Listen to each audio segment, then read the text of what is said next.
Vamos ver.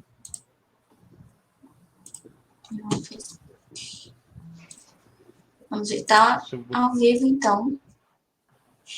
Tá ao vivo? Deixa eu achar Agora, aqui o GoFundMe. Compartilha. Deixa eu compartilhar na... É para isso que eu lembrei, é para isso que eu queria estar com o computador ligado, mas eu passo pelo celular rapidamente. Gente, eu não sei qual que é a página do Gamer Lab. Eu mandei aí para você por mensagem privada. Acho que ainda não chegou, não. Não, na mensagem privada do chat aqui mesmo. Ah, tá. Ah, beleza. Ih. Oi. Estamos ao vivo. O pessoal do laboratório vai entrar, Zé? Vai. Vou mandar lá para ele também. Vai. Apareçam lá, comentem. Gente, vai ser louco isso. Vai. Eita. Espera aí. Compartilhar, copiar. Deixa eu ver o que mais. Tá, estou aqui vendo a postagem. Você recebeu ou não? Começou aqui a postagem. Recebeu. Não precisa ver, mas começou.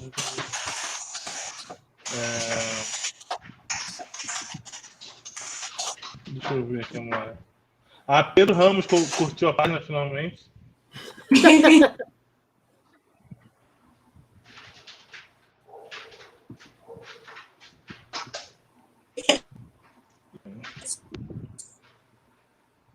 Deixa eu ver aqui mais. Falta o Instagram, né? Você postou no Instagram também? A Letícia tá aí. Oi, Lex. Estamos aqui estamos começando aqui já. Lex pelo menos compartilhou, já gostei. Meu povo compartilhando. É nóis. Como é que eu compartilho a live? Ah, tá. Achei aqui. Existe um botão no Facebook chamado compartilhar. Você clica nele e você compartilha. Mas é porque tem 3 diferentes. Sim, eu fiquei um minuto pensando também. O que eu queria? Que a story, se era na página, se era onde que era. A pessoa lê um caralho que se mandou e não sabe compartilhar a publicação no Facebook. Tá de sacanagem. Se mandou é fácil. Facebook é difícil. Facebook é mais difícil. Porra! Tá de sacanagem. Exatamente. Deixa eu ver aqui. Botar no Instagram também. Cadê? É possível estar no Instagram também. Você mandou o link, né? Como que bota no Instagram? Eu não sei como é que bota. Não dá pra compartilhar no Instagram, não, né? Aí, tá vendo? Dá pra botar nos stories. Não, dá pra botar lá na bio também. Só botar lá. Tá, vou ler. Vou copiar aqui. Você tá botando? Não, porque eu não sei. Assim, não vou fazer direito, não. Eu tô com medo. Eu vou colocar aqui, então. Beleza, aí eu compartilho também. Tem gente vendo a gente? Como é que a gente sabe que tem gente vendo a gente? Não sei, tem 13 pessoas visualizando. Quem são, não sei. Caramba! Oi, gente. Boa tarde. 3 ou 13? 13. Acho que 13, Zé. Eita, 13, então 13 temos quórum, temos que começar, então. É todo mundo da família. É a família, é minha mãe, é a Renata, é a namorada do Pedro, a irmã da Thaís, é todo mundo. Exatamente. Peraí que eu tô avó, fazendo um negócio. Uhum. Mas realmente. Então, eu acho que como temos um quórum aí legal já, acho maneiro a gente começar os trabalhos. Então, posso começar então, gente? Vamos nessa. Pode, eu tô fazendo um negócio no Instagram aqui, mas pode. Então, sim, então. Eu vou só começando bem devagar, seguindo nosso roteirinho. Temos um roteiro elaborado pela premiada roteirista Thaís Pantosa, só que genial. Tá bom. Um roteiro incrível. O roteiro da live, né? Porque não pode ter uma live sem roteiro, né? Então, vou começar com o item 1, que é Zé se apresenta. Oi, eu sou o Zé. Esse é o grupo, essa é a live, né, do nosso Gamer Lab, o laboratório de pesquisa em games, gambiarra e mediações em rede. É um nome tanto quanto pomposo, eu achei maneiro. Quem não gostou, não, sabe, uma pena fazer, não posso fazer nada por vocês. A primeira coisa que eu tenho que falar com vocês, o 2 em cima é por causa de games e gambiarra. Muita gente tem me perguntado isso. Aparentemente, eu gostei muito dessa ideia, muita gente não curtiu, mas eu consultei minha guru, minha consultora alemã, e ela disse que tudo bem, então ela curtiu, eu curti, tá beleza. Esse aqui é um grupo de pesquisa recém-fundado. Oi, tudo bom? Recém-fundado na Universidade Federal do Maranhão, que é onde eu estou. Eu sou o professor José Messias. E nós somos da área de comunicação, para quem está vendo aqui de fora, que não conhece a gente. Somos da área de comunicação. E o grupo tem o nome de Gamer Lab justamente porque ele pega esses dois eixos de pesquisa nossos, meus, que são os games e a gambiarra, e tenta fazer uma discussão ampla a partir dos conceitos de comunicação, né, que é a nossa área, tecnologia digital, a ideia de mediação em redes também vai aparecer, mas pode deixar que essa live não vai ser mega acadêmica. Apesar do título, do texto pomposo que a gente utilizou para começar a nossa conversa, a ideia é que seja um papo acessível sobre games e comunicação e tecnologia. E essa ideia muito interessante, a ideia de individuação, que está aqui nesse livro aqui, da editora 34, se quiser patrocinar a gente, estamos aí querendo. Mas antes de falar do livro, então, eu vou só fazer um breve explicação sobre quem eu sou. Como falei, professor José Messias, eu estou aqui no Maranhão, uma cidade de Imperatriz, muito legal, aqui no que a gente chama de região tocantina do Maranhão, porque é perto do rio Tocantins. Eu não posso levantar, mas vocês vão ver que da minha casa dá para ver o rio Tocantins. Então, aqui na região tocantina por causa disso. Depois eu entendi que tem uma certa polêmica quanto ao nome da região, mas a gente não vai entrar nessa questão no momento. Mas a gente está a alguns quilômetros de São Luís, que é a capital, que é quase uns 600, 500 quilômetros. Então, ou seja, é uma universidade do interior do Maranhão que tem essa proposta dentro do curso de jornalismo, de comunicação social e jornalismo, de estudar games e tecnologia. Desculpa, deixa eu voltar aqui. A gente, no grupo de pesquisa, sediado numa universidade, num campus do interior do Maranhão, numa universidade federal, a gente tem como objetivo estudar as interseções entre tecnologia digital, essa ideia de gambiarra, que significa muitas coisas para muitas pessoas, que a gente não vou entrar em detalhes agora, mas basicamente estamos falando dessas formas criativas de se pensar e de se utilizar a técnica entendida de diversas formas, desde aquela coisa da visão talvez um pouco mais vou dizer vou usar um termo assim pejorativo, que seria o jeitinho, a gambiarra, como o gatonete, o gato de luz, aliás, o nome gambiarra, no senso comum, ele vem muito dessa gambiarra de luz que a gente faz, ou que a gente fazia nas nossas casas, até essas gambiarras com games, tecnologia, que é o que a gente está estudando aqui no nosso grupo, que é pegar jogos digitais e transformar ou modificar eles de alguma forma. Então, para quem conhece jogos, para quem gosta de jogar, tem exemplos clássicos como o Bomba Pet, eu chamaria de gambiarra, é o que eu chamo de gambiarra na minha pesquisa. Tem esses GTAs, vários, que são GTA Dragon Ball, GTA De Volta para o Futuro, GTA Rio de Janeiro, e por aí vai. Então, a ideia é, a partir da ideia de técnica, fazer esse percurso da ideia de gambiarra, uma forma de entender e trabalhar com a técnica no Brasil, no mundo, e especificamente nesse contexto, a gente chama do contexto do sul global, que é um termo mais acadêmico para falar, para repensar aquelas categorias que a gente utilizava na década de 90, como terceiro mundo, e agregar umas coisas e retirar outras. Acho que essa é a ideia aqui do grupo, é o que eu tenho trabalhado recentemente, as gambiarras dos games, nesse chamado sul global, e com o passar da live, eu espero que vocês entendam melhor essas coisas, porque falar os conceitos assim, um tanto quanto soltos e brevemente, fica um pouco complicado mesmo. Eu acho que era isso. Agora, continuando no nosso roteiro de país, alguém se apresenta. Vai lá, Pedro. Eu posso continuar, então? Pode, deve. Deixa eu consultar o roteiro aqui. Gente, vocês prepararam alguma coisa? Eu preparei. Não, mentira, eu preparei muita coisa. Você preparou um roteiro, na verdade. Né? Gente, boa tarde. É a minha primeira vez em live, então, enfim, não sei muito qual é a etiqueta,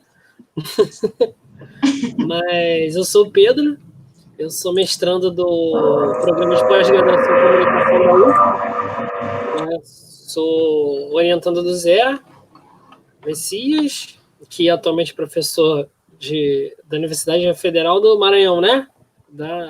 Isso. Da Unidade Imperatriz. Tive esse encontro com o Zé muito a partir desse interesse, né, por estar estudando Simondon também, né, e aí achei muito bacana, né, da gente retomar um grupo de estudo que já era uma ideia antiga relativamente, né, e aí acho que agora com a tradução desse livro, que é bem recente, se eu não me engano, né, essa publicação, acho que essa é a primeira edição, né, no Brasil. Sim. Enfim, e aí eu fiquei bem feliz com a ideia, com o convite, né, de me juntar ao Zé e a Thaís para a gente poder ler esse livro. Estou ainda em processos de entender como que o Simondon traz, né, conversam com as minhas pesquisas atuais, mas eu acho que isso pode ir aparecendo melhor conforme a conversa for rolando. Eu sou psicólogo de formação, né, então minha entrada na comunicação veio um pouquinho depois, né, apenas na pós-graduação. Enfim, estou interessado em saber o que vai rolar a partir dessa conversa.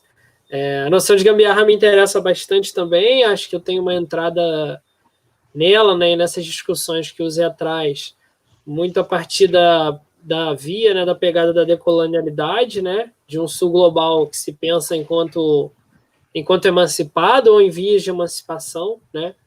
Acho que tem uma coisa bacana aí nisso que o Zé está trazendo, da gambiarra, e em conversa com o Simondon, que também abre um leque bacana para a gente estudar cognição, que é um dos meus interesses, né, no mestrado, enfim. Acho que é um pouco da onde eu venho, assim. Acho que... Não sei, Zé, você acha que tem mais alguma coisa importante de trazer agora, ou a gente vai... Eu devia ter também deixado mais claro, mas vou falar isso depois, falar da Thaís, de se apresentar, essa nossa interinstitucionalidade, que é bem importante, bem interessante mesmo. Mas faltou essa parte da minha fala, mas vou deixar primeiro a Thaís se apresentar para mostrar para vocês porque o nosso grupo ele é um grupo interinstitucional, interestadual, internacional, interglobal, o que vocês quiserem aí. Exagerado. Boa tarde também, eu sou a Thaís Pancusa. Também estou aí começando essa experiência com lives agora, acho que todo mundo, né, porque ninguém esperava passar por esse momento. Também não tenho muitas etiquetas, não. Enfim, eu estou aqui mexendo um pouco na parte técnica também da live, então de vez em quando eu vou dar umas viajadas aqui.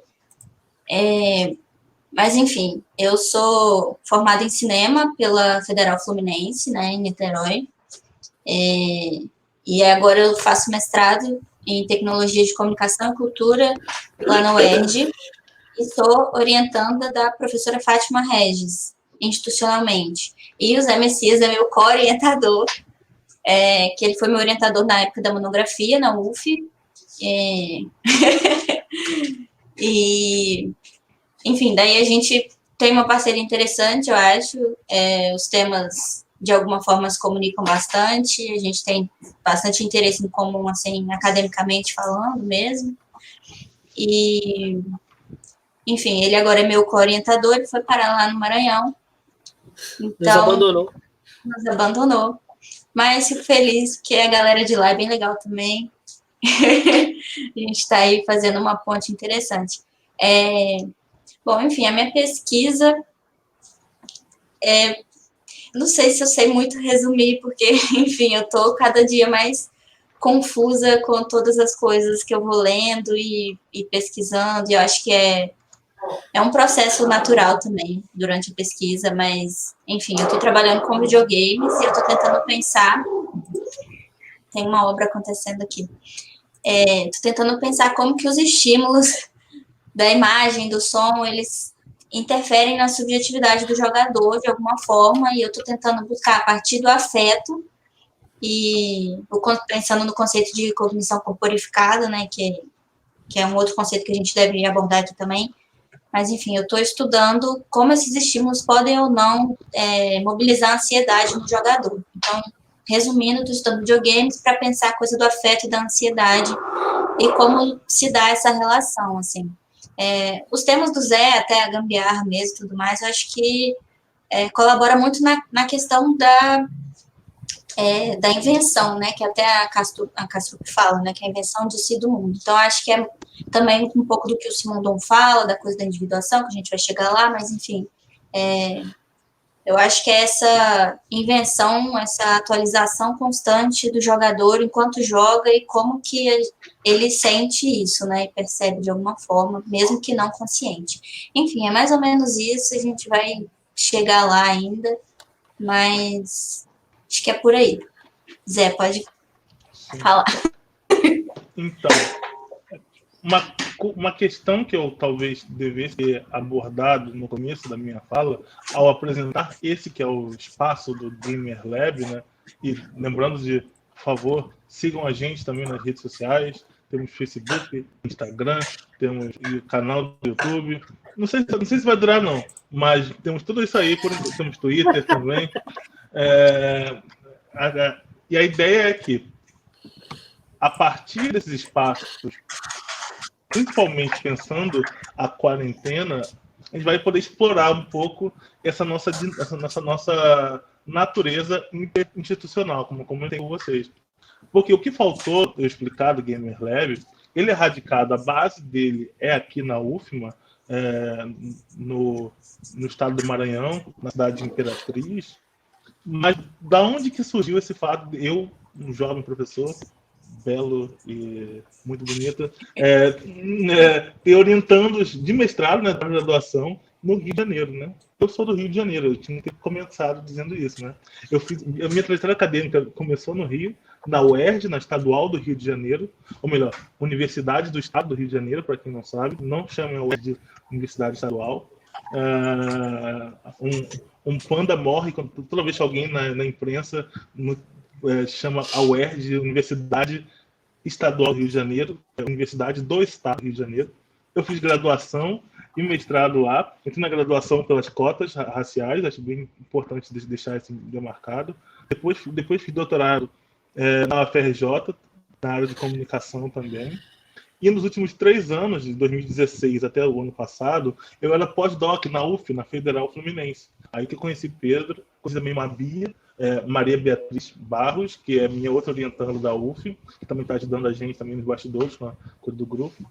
E a ideia era a seguinte: a partir dessas orientações, que tem certos fios condutores que vocês vão ver, que é a noção de individuação, a gambiarra, embora não diretamente, mas de alguma forma margeia também esses trabalhos, a noção de invenção que a Thaís acabou de comentar, que vem dessa professora chamada Virgínia Castrup, da UFRJ. E, claro, esse livro aqui.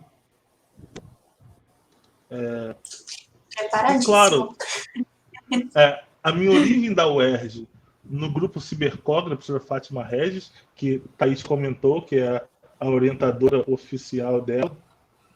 Thaís comentou que é a orientadora oficial dela.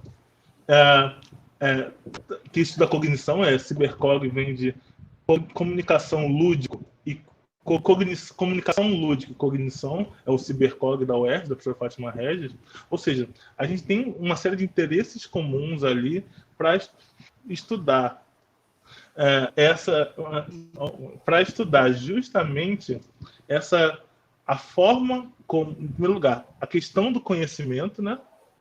Ou seja, a forma como o conhecimento se produz, e o conhecimento sobre o mundo, isso é muito interessante, e as diversas formas, as diversas camadas de você pensar esse conhecimento sobre o mundo. Camadas políticas, né? E o Pedro citou um termo muito interessante para a gente, que é da decolonialidade, né? Que vai adicionar essa camada política, essa discussão sobre o conhecimento sobre o mundo, que é fundamental, e talvez muitos de vocês tenham ouvido falar, porque está muito em voga nas ciências sociais, de maneira geral. Um termo que se usa para fazer análise, por exemplo, sobre a nossa atual situação,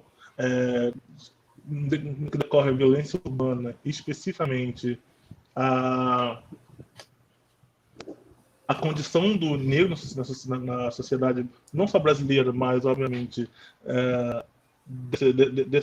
o que antigamente chamaria de terceiro mundo, né, mas tem que ser um mundo global, essa ideia de necropolítica que tem vazado para a imprensa. Eu digo vazado para a imprensa no sentido de estar sendo usada cada vez mais no senso comum, ela tem esses debates decoloniais e pós-coloniais, ou seja, mesmo quem não é da academia como a gente, vocês estão cada vez mais entrando nesses termos e esses nomes que estão no debate que é filosófico, epistemológico, é sobre o conhecimento, é sobre política, é sobre a vida real das pessoas. E no nosso caso aqui especificamente, e aí nesse sentido, a dissertação do Pedro reflete um pouco isso ao pegar a ficção científica. Eu sei que o Pedro não falou disso, mas eu vou falar. A dissertação sobre raça e ficção científica reflete de novo a questão do grupo, que é a questão que é uma das questões do grupo, né, que talvez seja o norte dessa fala de hoje, que é a produção de conhecimento, como se conhece o mundo, como se fala sobre o mundo, como se percebe o mundo.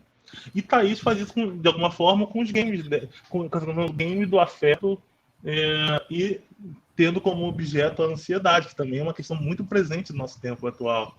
E eu e meus meninos, desculpa, meus meninos é muito paternalista, desculpa, gente, eu tenho que parar com isso. Eu uso muito informalmente isso, né? Meus meninos, meus filhos, tal, mas não é legal isso, né? Então, a gente aqui no Gamer Lab, a gente tenta estudar, obviamente, videogames, que é o 100%, mas o videogame como forma de produção de conhecimento sobre a contemporaneidade. E aí, tentando privilegiar esse lado político, né, pela via da decolonialidade, e marcada por diversos autores, que eu não vou citar agora, e, do outro lado, marcado por essa reunião entre cognição e técnica. A ideia de cognição e técnica, que por isso que como norte, ou como Pedro diz, né, como sul do nosso grupo de pesquisa, ela justamente se encontra muito bem em trabalho como Simon Don, como a Virginia Kastrup, e que tentam justamente mostrar como a gente pode construir um conhecimento sobre o mundo, sobre a experiência do mundo, que no nosso caso, obviamente, sendo da área de comunicação, passa pelas mídias, acho que não tem como a gente não passar pelas mídias, e ao mesmo tempo falar desses outros temas clássicos da filosofia, né? O que é o ser, o que é o tempo, o que é um conhecimento, o que é a razão, e essa crítica da razão também. E é bem interessante fazer esse percurso. Então, quando eu falo Gamer Lab, e games e gambiarras, é justamente nessa intenção de tentar mostrar, pela via dos games, da mídia e da ideia política de decolonialidade, esse percurso de produção, uma produção específica de conhecimento, não só conhecimento, não sei se eu deixei claro para vocês, né? Não só conhecimento como conhecimento acadêmico, já que somos acadêmicos na universidade, mas conhecimento do sujeito sobre o mundo, né? E sobre si mesmo. E, obviamente, com certas nuances que vão ser apresentadas aqui, não sei se, de uma forma, espero eu, mais aberta, mais didática para todo mundo. E aí, daí, essa é também a nossa ideia desse clube de leitura. O que nós estamos usando e o que nós estamos lendo para fazer esse tipo de reflexão. O que nós estamos tentando buscar para fazer esse tipo de reflexão. Não é uma aula, não tenho nem a pretensão de dar uma aula sobre Simon Don. Talvez Fátima, quando voltar do sanduíche, do pós-doc dela, ela possa fazer isso. Nossa ideia é fazer um uso bem pragmático mesmo, bem, quase que utilitarista, se Simondon nos permitir, que é como Simondon ajuda a gente a pensar nossas questões. No caso da Thaís, do afeto, da prevenção, no caso de Pedro, da raça também, talvez, não sei se ele vai falar disso nesse momento, mas eu sei que pensou algo do tipo, mas principalmente a questão da decolonialidade, até porque é um autor que não necessariamente fala dessas coisas. Ele fala de individuação, a gente vai tentar trabalhar essa ideia de tentar desenrolar, pelo menos brevemente, essa ideia de individuação aqui. Então, eu acho que pelo roteirinho, já vou começar a falar do livro, fazer essa abertura, né? Quem é Gilbert Simondon? Se vocês me permitirem, eu vou fazer biquinhos e sotaquinhos franceses, que eu acho divertido. Então, Gilbert Simondon, que é fofinho. Se fosse italiano, eu falei Umberto Eco, mas como é Gilbert Simondon, eu falei Gilbert Simondon.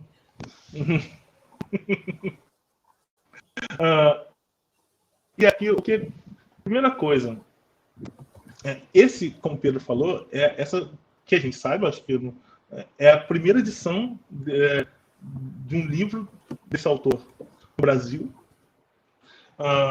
Que eu saiba, há capítulos perdidos e coletâneas, assim, principalmente baseadas no texto que eu diria é mais famoso, que é o Modo de Existência do Objeto Técnico, que é o texto que talvez que apareça algumas coletâneas em português, isso eu digo em português. Esse Modo de Existência do Objetos Técnicos foi lançado em inglês, uma edição mais nova, mais recente, em 2017. Mas, curiosamente, esse não foi o texto, não é o texto que é lançado em português pela primeira vez, pelo menos que a gente sabe, em formato de livro. Já começam, como as brasileiras a gente gosta de tentadas violentas, já começa com a individuação à luz da noção de forma e informação, que é a tese do doutorado do Simondon. Olha, parte da tese. O modo de existência é a parte da tese também, mas segundo aqui, eu realmente vou ter que pegar aqui as informações do texto, né? Porque é uma coisa, é um autor que ele é lido de uma forma, não é tão popular assim como outros autores de tecnologia e filosofia, assim como que a gente conhece talvez senso comum, né? Foucault, sei lá, Bourdieu, então esses são nomes assim, todos franceses, né? Foucault, Bourdieu, mas nomes que a gente ouviu falar pelo menos num filme, numa novela da Globo, uma coisa do tipo. Simondon, eu acho que ele é menos conhecido nesse sentido, embora na academia tenha sido cada vez mais lido, pelo menos na comunicação, nessa perspectiva da tecnologia, por causa desse livro, né, o Modo de Existência do Objeto Técnico. Mas o que eu acho interessante aqui para a gente pensar é justamente como é o percurso pelo qual foi publicado, porque, embora o livro saia em 2020, no Brasil, acabou de sair mesmo, para 34, deixa eu ver, eles colocam aqui o ano de edição 2020, aqui, 2020, ou seja, fresquíssimo. Mesmo em inglês também é difícil de encontrar. Eu tenho uma tradução da introdução, que esse texto a gente está trabalhando hoje, tradução por inglês da tradução, uma tradução em inglês da introdução, que foi publicado numa revista, que estava para sair uma versão em inglês desse livro, mas eu nunca vi, nunca achei, pelo menos para baixar, né? Porque eu baixo, eu vou comprar um livro, não tenho nem dinheiro para essas coisas. Mas esse aqui eu comprei porque é em português, né? Mas se for pegar aqui a reflexão do que é o livro, né? Então, esse trabalho aqui, que é a individuação à luz das noções de forma e informação, ele foi publicado, ele foi uma tese, né? Perdão, desculpa. Defendida em 1958. Não por acaso, um ano que meu pai nasceu. Não, mentira, por acaso mesmo, tem nada a ver. Mas é o ano que meu pai nasceu. Ou seja, tem 60 anos. Eu não sei fazer conta também, não sei como você vai fazer conta aí. E foi orientada por um cara chamado Jean Hippolyte. Jean Hippolyte, né? Porque o cara é francês, eu falei que ia falar de Jean Hippolyte. Que era justamente um intelectual francês, que formou uma galera muito interessante, deu aula para uma galera muito interessante. Então, há relatos que ele deu aula para Foucault, num certo período da vida, não vou saber quando, deu aula para Deleuze, deu aula, formou uma galera bem importante, entendeu? E essa tese foi defendida por ele, que foi orientada por ele, ela tem certos traços de uma certa bibliografia em comum que eu acho interessante, que a gente vai acabar citando e retomando. Não à toa, a Thaís citou o livro da Virginia Castrup, que faz esse percurso. Então, são autores que geralmente são conectados. Simondon, com essa perspectiva, tem uma perspectiva, uma forma de enxergar o mundo, o conhecimento, a técnica, a razão e o ser, que não é comum, não é compartilhado, mas que está muito em voga na década de 60, final de 50, começo de 60. E aí o que é interessante para a gente nesse percurso é como esse texto de 1958, um texto talvez relativamente obscuro, né, ele é atual. O quão atual ele pode ser. Lembrando que a gente pode fazer, como eu falei, fazer uma série de ligações com autores mais conhecidos do senso comum, né? Você imagina aqui que não estamos falando só para a academia aqui, com autores mais conhecidos, mas o que eu quero mostrar para vocês é que o que o Simondon estava pensando. Perdão. Então, por exemplo, essa ideia de individuação, ela é importante para a gente e para o Simondon, porque ela marca uma virada conceitual. E essa virada conceitual é que interessa para a gente. Menos talvez do que citar diretamente o termo individuação, ou usar com tecnologia, usar nos games, se é aplicável ou não, a virada conceitual é que é interessante para a gente. A forma de se pensar os objetos, né? O ser, o indivíduo. Entendeu? Ou seja, quando você passa, basicamente, já entregando aqui, dando spoiler, quando você passa do indivíduo para a individuação, o seu olhar, como que é olhar? O seu olhar passa a ser direcionado para a ideia de processo. Ou seja, é menos a unidade do ser, do indivíduo, e aí o que é interessante para o Simondon, que ele talvez seja um pouco ousado ao tentar explicar o processo pelo qual esse ser, independente da sua qualidade, né? Um ser vivo, um objeto técnico, um conceito, né? O ser, o indivíduo, né? A unidade. Ou seja, a ideia é olhar, a gente como pesquisador, no caso dele como filósofo, olhar para o processo pelo qual o ser se forma, o ser se torna o que é, ao invés de você já pensar nesse indivíduo, nessa unidade estruturada. Isso é uma virada para a gente muito interessante. É o que eu tento fazer, pelo menos eu tento fazer com as gambiarras e com os games. Eu não sei o quanto isso vai aparecer no trabalho de Thaís e no de Pedro, vou deixar eles falarem sobre isso, mas especificamente a ideia de gambiarra é o que eu tento fazer com a ideia de gambiarra é justamente isso, pegar esse nosso termo do senso comum e mostrar como a ideia de gambiarra ela é muito útil para pensar esse entrelaçamento entre homem e técnica a partir dessa ideia de processo, ou seja, o processo pelo qual certos elementos cotidianos, especificamente games, obviamente, mídia, que eu sou de comunicação, se formam, mas que poderia ser utilizado para comentar diversos elementos de diversas formas, porque diversos elementos, outros objetos, por exemplo, pegar, sei lá, a formação do livro e esse formato do livro aqui, que é o formato chama de códice, por exemplo, diferente daquele negocinho aqui que abre, porque você não pergaminho, por exemplo, e essa visão de Simondon, a proposta dele é essa, é mostrar como, na história da filosofia, de maneira geral, fora do pensamento ocidental, de maneira geral, privilegiou-se unidades ao invés de processos, porque processo dá muito mais trabalho de se entender. A forma como uma série de elementos basicamente o que uma série de elementos é antes de se tornar, ou o processo pelo qual ela se torna uma outra coisa. Não sei se ficou muito claro, mas, por exemplo, vamos pensar um processo aqui. Esse meu copo de água aqui que eu estou usando para beber água. Antes dele ser copo, por exemplo, ele era vidro de algum lugar. Antes dele ser a água tá aqui, ela estava na torneira.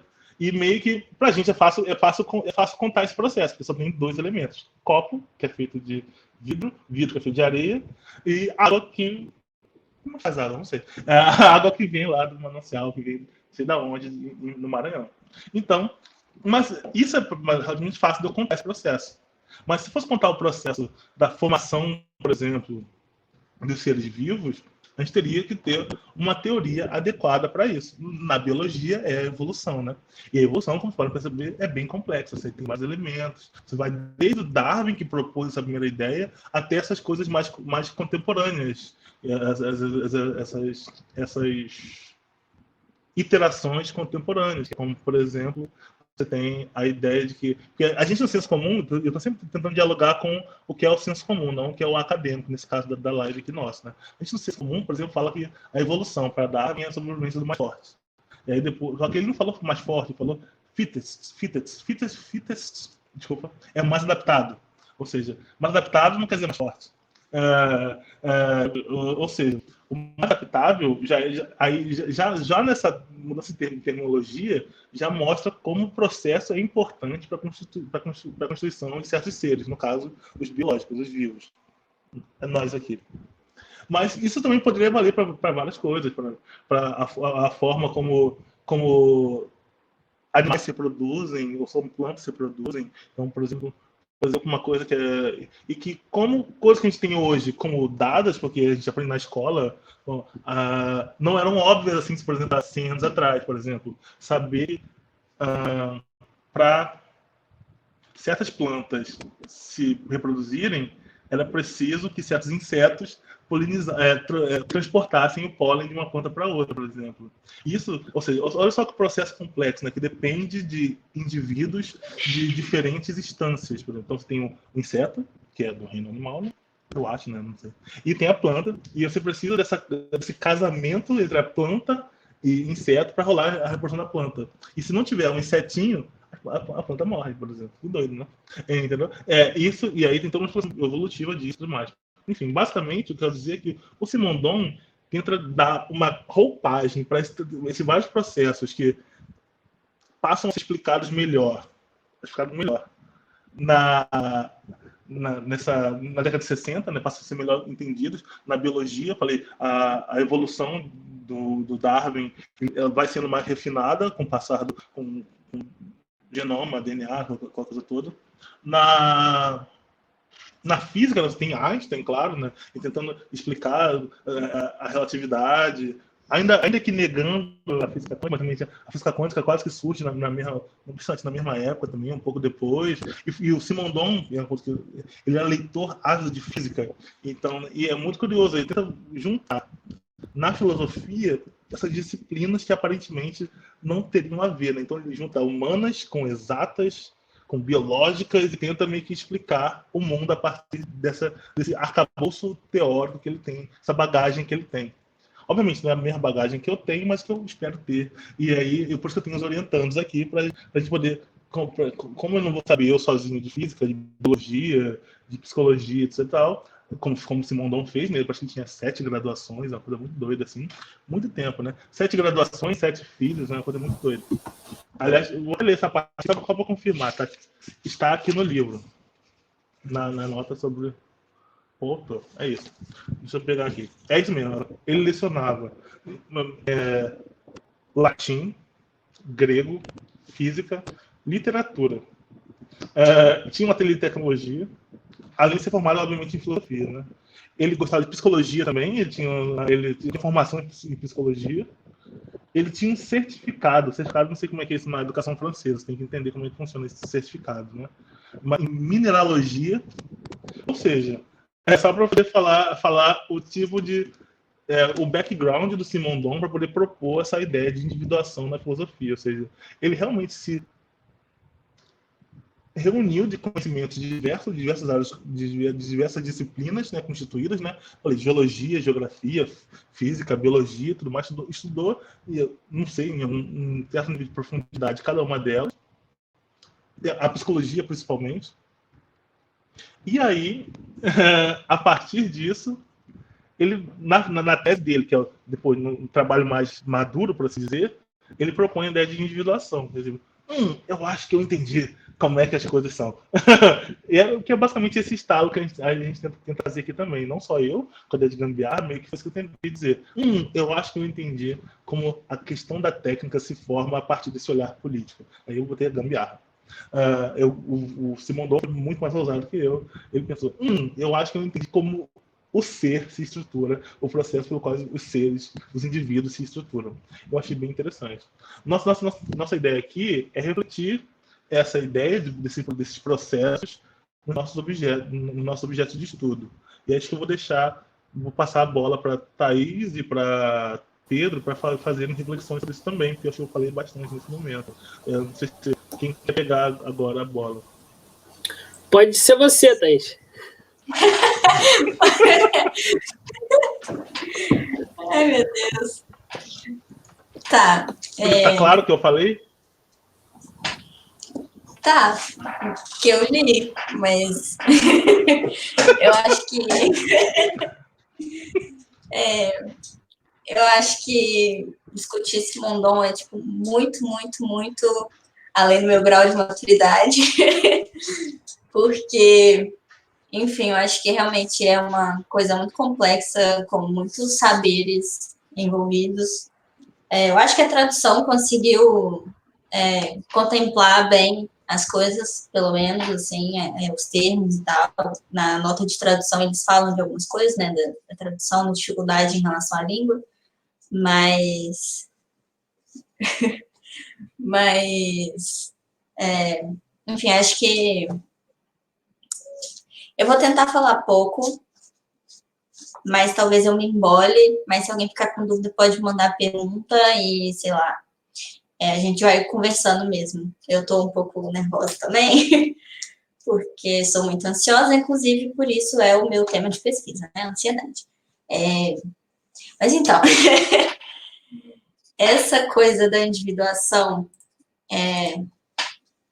o que eu tenho estudado muito recentemente, assim, eu tenho tentado ler e assistir coisas muito do Luiz Alberto de Oliveira, que é um físico, e eu gosto muito dele, e eu tenho tentado compreender um pouco do que ele fala. Lendo Simondon, eu acho que o Luiz Alberto consegue trazer isso para a gente, assim, pensando no Brasil, de uma forma um pouco mais didática.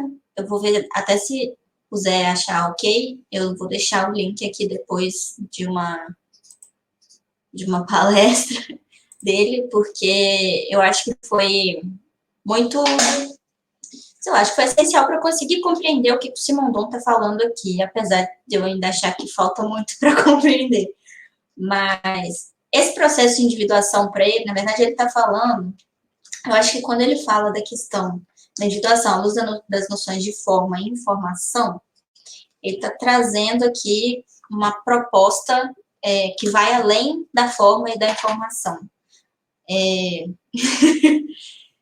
Ele está tentando compreender como o ser é o ser, mas de uma forma, ele faz uma distinção aqui no início, que é sobre substancialismo e lemorfismo, que são dois conceitos que ele trabalha. O substancialismo, ele está falando sobre um pouco do que o Zé falou, de como a ciência, de modo geral, as filosofias, as artes, tudo sempre privilegiou um estudo do ser dado como ser, muitas vezes colocando o sujeito como centro, enfim, de várias formas. E o Simondon está tentando trazer pelo outro viés, que se aproxima um pouco mais do ilemorfismo. O substancialismo, ele está pensando o átomo como matéria, mas uma coisa um pouco mais fechada, e ele está tentando trabalhar como substância mesma, como se fosse até um pouco determinista. É o ser dado, o ser constituído, o ser como ele é. Seria mais ou menos isso. Enquanto o lemorfismo está tentando entender um pouco dos elementos externos e a relação que se dá entre uma coisa e a outra. Entre matéria e forma, que é o que faria uma troca, essa troca de energia entre átomos, por exemplo, que constituiria um determinado ser, porque o ilemorfismo, ele é isso, é a forma, todos os seres são constituídos por matéria e forma.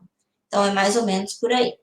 Só que o Simondon está tentando trazer uma coisa para além desses dois conceitos, que aí vai ser quando ele coloca a questão da informação, que eu acho que a gente pode trazer isso depois, mas também não é a informação no sentido da comunicação tradicional, do conceito moderno de informação, não é isso, não é esse o sentido dele.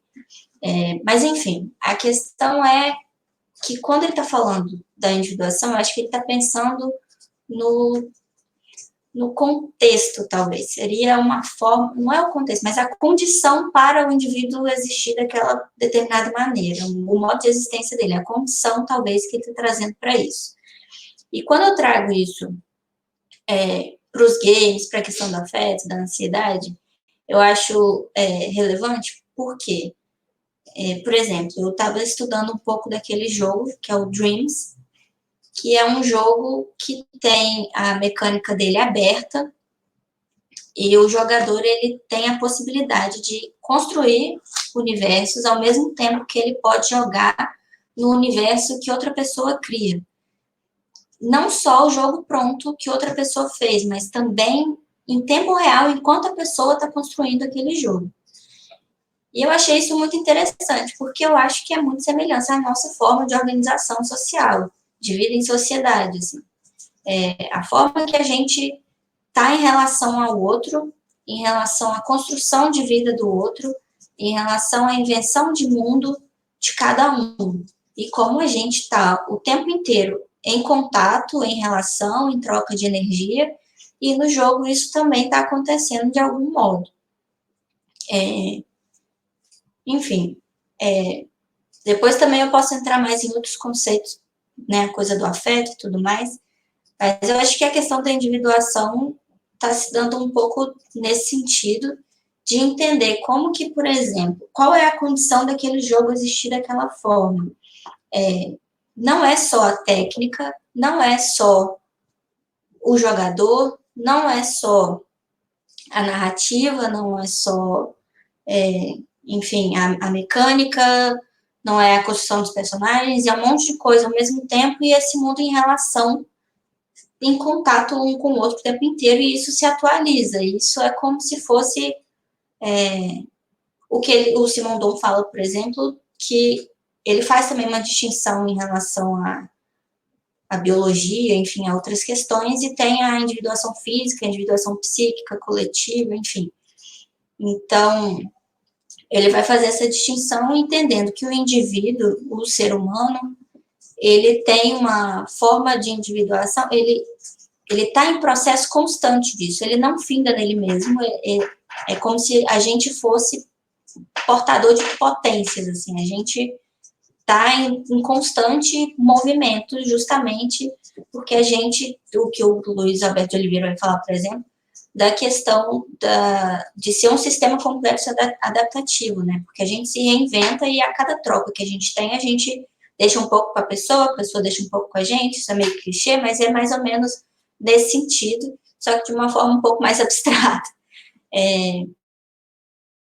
Acho que a questão do jogo ela está muito presente na ideia de individuação justamente por isso, porque não deixa de ser uma troca de diversos elementos. E entendendo que é uma questão sensorial também, não é só uma questão da mente raciocinando enquanto joga, enfim, isso também a gente pode trazer depois com mais calma e trabalhar mais a questão dos games e como a gente identifica enquanto o elemento sensório-motor, enfim, a ideia de cognição corporificada, a gente pode trazer mais. Mas eu acho que a individuação se daria um pouco por aí, na coisa da invenção mesmo, da atualização do ser de forma constante, por causa dessa troca de energia, seja com o jogo, seja com outros seres humanos, enfim, aparatos tecnológicos, enfim. É mais ou menos por aí. Acho que pode passar para o Pedro e depois a gente vai trazendo outros conceitos, outras coisas. Acho que... Boa tarde novamente, gente. Eu não sei quem chegou aí entre uma fala e outra, né? Se tem um pessoal que chegou agora. Não estou acompanhando lá pelo Facebook. Acho que a Thaís já trouxe bastante coisa bacana também, né? Para essa conversa inicial. Acho que a ideia hoje era a gente tentar debater um pouco alguns conceitos, né? Que o Simondon está trazendo na introdução do livro, né? Ele faz um apanhado preliminar de muitas coisas, né? Acho que o próprio conceito de individuação, de transdução, eles não ficam tão explicados assim na introdução, né? E aí eu achei que talvez fosse um pouco bacana eu falar na minha trajetória, né, acadêmica, como que eu cheguei até o Simondon, né? Eu acho que talvez seja um modo, enquanto a gente fala, né, sobre os processos de pesquisa, né, acho que acaba sendo um modo interessante da gente entender, né, o próprio funcionamento dos conceitos, né? Acho que dizendo dos problemas que nos levaram até eles, né? E não o contrário, né? Acho que quando a gente fala da nosso processo de construção, né, de problemas, acho que a gente acaba entendendo melhor como a gente encontrou esses conceitos. No final da graduação, né, eu estava escrevendo um TCC que estava pensando basicamente dentro da psicologia, né, a noção de corporalidade, né, relacionada ao conceito de ciborgue, né? O que na época, né, eu estava chamando, se eu não me engano, de corporalidades digitais, alguma coisa assim, né? E aí eu comecei a encontrar, né, alguns autores que discutiam um pouco, né, a questão do transhumanismo, né, do pós-humanismo, etc. Fiquei bastante tempo, né, discutindo Dona Haro com o meu orientador na época, que não era o Zé, né, era o orientador da psicologia, mas o Zé foi da minha banca, né? E aí, em algum momento, né, discutindo essas noções de ciborgue, de objetos técnicos, né, do digital, né, dos aparatos tecnológicos que se acoplam ao corpo, né, pensando assim desde o smartphone, né, até algumas próteses mais radicais, né, algumas experiências, né, de alteração do próprio corpo a partir de objetos, né, que estão conectados, inclusive, à própria internet, né. E aí, eu lembro que nessa época o meu orientador falou, cara, talvez seja interessante você discutir, né, essa conexão entre corporalidade e essas outras interfaces a partir da noção de modos de existência dos objetos técnicos, né? Então, a primeira coisa que eu ouço, né, do Simondon, né, é sobre esse trabalho, né, do modo de existência dos objetos técnicos, né? E aí, obviamente, né, a partir desse estudo bem preliminar, né, que foi no TCC, a noção de individuação vai aparecendo no primeiro momento e eu vou me apropriando disso para tentar construir, para mim, né, enfim, para minha escrita, um conceito de corpo que sustentasse falar dessa relação, né, dessa construção com outros objetos cibernéticos, né, eletrônicos, a partir de uma noção que não fosse dualista, né? Então, acho que o que marca o meu encontro com Simondon é a busca por pensar a corporalidade a partir de uma perspectiva não dualista, né? Que não polarizasse, né? Não pensasse...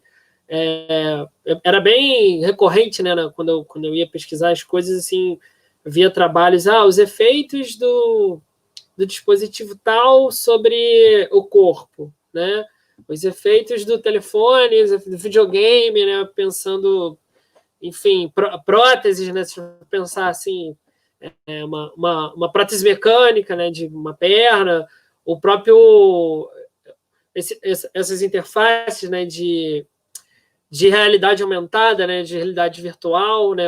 Na época acho que ainda estava sendo mais discutido assim o Google Glass. Eu não sei que fim levou o Google Glass hoje, né, mas eu lembro que eu ficava falando muito, né, disso com o meu orientador, né, e a gente estava no pique de tentar entender essa relação, mas entendendo que o corpo, em relação com esses objetos, ele virava uma outra coisa também, né, e que, na verdade, o corpo não existia em si, no sentido de que o corpo não era uma unidade acabada que entrava em relação com esses outros agentes, né, e aí eu acho que o Simondon, especificamente, né, não utiliza tanto essa noção de agência, né? Mas acho que foi um conceito que me ajudou também a navegar enfim, pelo que eu queria discutir na época, né?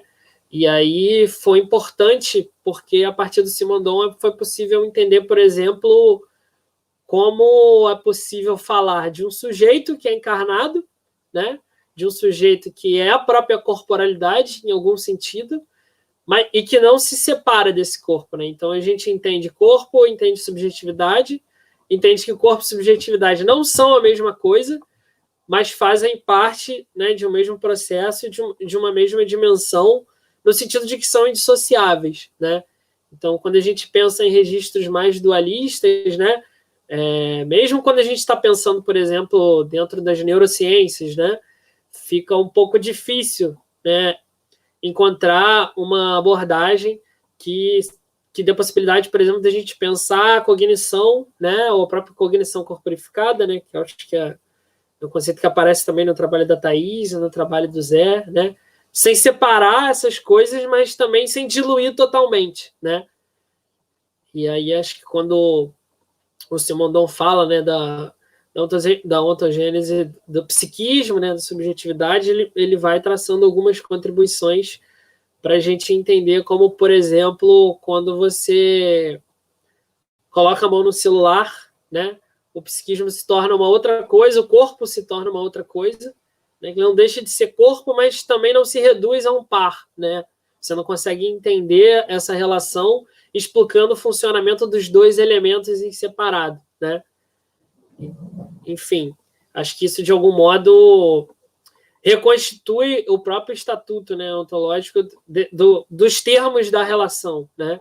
E aí uma coisa que isso foi aparecendo para mim também, né? E eu acho que isso ainda é uma pergunta em aberto e que se caracteriza um pouco mais para o que eu estou tentando fazer no momento mais inicial da minha dissertação agora, que é como utilizar o que o Simondon está trazendo para pensar o conceito de artificial, né? No contexto contemporâneo, né? No contexto das nossas tecnologias contemporâneas e de como esses limites, né? Ou esses supostos limites estão sendo cruzados, né? E aí tem uma autora também que eu gosto bastante, que é a Donna Haraway, né? E que, enfim, ela vai para um outro caminho, mas eu acho que, de um certo modo, tem uma consonância, né, de pensar essa separação entre homem, natureza e artifício, né, e máquina, né? E aí a máquina pensada também enquanto um artifício, né? Como que a gente opera essas separações conceitualmente, né? E que ideia de cognição, por exemplo, são pensadas, né, a partir dessas separações, né, que advêm daí. E aí eu entendo que no Ocidente, na história do Ocidente colonial especificamente, né, foi necessário construir uma ideia de cognição, uma certa teoria do sujeito, uma certa teoria geral do sujeito, né, que incorpora várias abordagens que, por mais que se diferenciem, né, entre si, né, estão sempre trazendo uma noção de artificial, né, e de sujeito, de corpo, que ainda são relativamente parecidas, né? E aí isso vai aparecer, né, acho que de forma bem ilustrativa, né, no modo como os robôs, né, as inteligências artificiais, elas são representadas na ficção científica, né? Acho que tem um salto aí muito grande, né, entre um assunto e outro, que é o que eu estou tentando preencher, na verdade, nesse momento da escrita, mas diz respeito, né, poxa, como essas figuras, né, do nosso imaginário social, de algum modo, se traduzem em algo que nós compreendemos enquanto subjetividade, né, enquanto corpo. E aí eu acho que, nesse sentido, o Simondon tem uma contribuição, né, para a gente entender um pouco essa trajetória de como esses conceitos foram sendo construídos na história, né, e, eventualmente, tentar entender como a gente localiza isso dentro de um processo, né, do Ocidente colonial, né. Não sei se ficou muito confuso, para mim é muito confuso ainda. Zé está fazendo uma cara assim, meio... Não, eu achei bem legal isso que você comentou. Eu entendi bem. Só para deixar claro para quem estava olhando, se você viu, quando eu falei do tempo, é quando você falou da sua escrita, que eu estou querendo ler mesmo. Não é para você falar mais rápido, sim. Não. Não é para você falar, não é para você encerrar a fala, não. Só que eu estou querendo ler mesmo. Não, essa o tempo parte é nosso. Essa parte aí do O tempo é tempo de nosso. O escrita. tempo é nosso. Intimado ao vivo, né? O tempo Ao é vivo. nosso. Foi ao vivo. Foi só um ao Achei vivo. pesado. Por favor. Achei Por pesado. favor, conclua seu pensamento. Conclua seu pensamento. Não quero interromper, não. Sempre que eu fazer alguma coisa assim, é para escrita mesmo. Para que eu quero ler. Quero ler. Eu também quero ler. Isso tá difícil. Claro. Para todo mundo. Até porque a gente está aqui fazendo live para a gente não ter que escrever, não ter que fazer outras coisas também. Essa é a ideia é essa. Mas eu acho que o interesse chega bem a partir daí, assim, de entender essa coisa do artifício, né?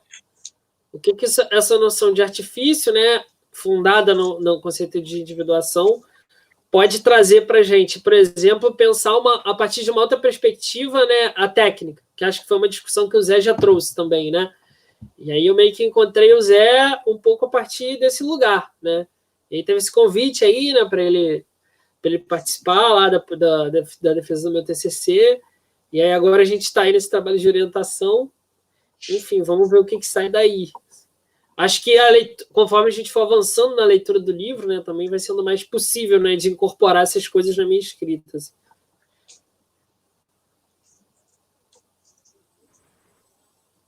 Exatamente, Pedro. Eu acho que, se vocês me permitirem, eu vou entrar aqui agora para fazer uns comentáriozinhos a partir da fala de vocês e entrar mais no livro de uma forma mais professoral, talvez. Porque o que eu quero dizer é o seguinte. Então, Thaís já entrou aqui numa questão que é bem interessante para a gente, que ela comentou um termo que Simondon vai falar, que é o tal do ilemorfismo. Não foi ele que inventou esse termo, mas é um termo bem legal para falar justamente dessa relação entre forma e conteúdo, né? E como como esse termo ele está marcado de alguma forma na história da filosofia, do pensamento ocidental, talvez. E esperamos a gente no pensamento talvez não ocidental também, que é a nossa objetivo, nossa tentativa aqui. O que eu quero falar com vocês especificamente é o quê? É esse percurso, agora dando mais um nome aos bois, por assim dizer, que eu acho que mas bem rapidamente também. Essa ideia de pegando esses termos que Pedro comentou e que eu estou falando aqui agora, que é ontogênese, a individuação como ontogênese, que é a questão que eles não, essa coisa do processo de formação. O que a gente tem aqui é o quê? Novamente, uma tentativa de reunir algumas tendências e questões que já estavam em voga, e não foi Simondon que inventou, nessa modernidade tardia, por assim dizer, contemporaneidade. Não sei se vocês consideram, acho que 1958 não é mais contemporaneidade, mas nessa modernidade tardia, por assim dizer. Mas ele tenta reunir essas questões na ideia de individuação. Mas por quê? Porque está dialogando com escolas tradicionais do pensamento e de pensar o ser, de pensar o conhecimento e a razão. A principal delas, eu diria, dialogando, aliás, para quem não é acadêmico aqui, dialogando é um eufemismo para criticando, metendo pau. Geralmente, quando fala, fulano está dialogando com alguém, na verdade, essa pessoa está metendo pau nessa pessoa. Está criticando de forma até contumaz. Então, está dialogando. Simondon está tentando dialogar aqui com algumas questões que estão bem em voga nesse final da década de 50, mas que começaram no começo do século XX. Então, especificamente, e está mais presente no modo de existência, a questão da cibernética, que a gente em comunicação estuda bastante, né? E é por isso que foi Pedro, foi Thaís que fez os comentários, né? Que ele está dialogando com o assunto de informação, mas que não é informação que a gente tradicionalmente conhece aqui na comunicação, né? Que vem da cibernética, né? E aí autores como Norbert Wiener, o modelo da matemática da comunicação, Shannon Weaver.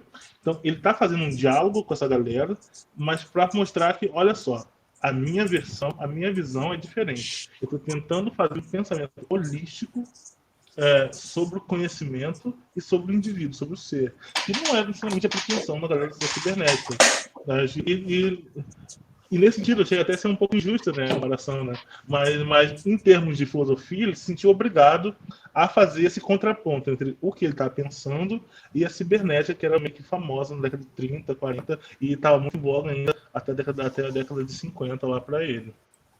Então, e aí a noção de informação para ele, ligada a essa ideia de processo, a informação, de certa forma, o fio condutor do processo de individuação, que é uma coisa que e a nossa pesquisa, de maneira geral, pegando o Tecimundon, é buscar esses fios condutores, ou seja, que informações são essas que levam o quê?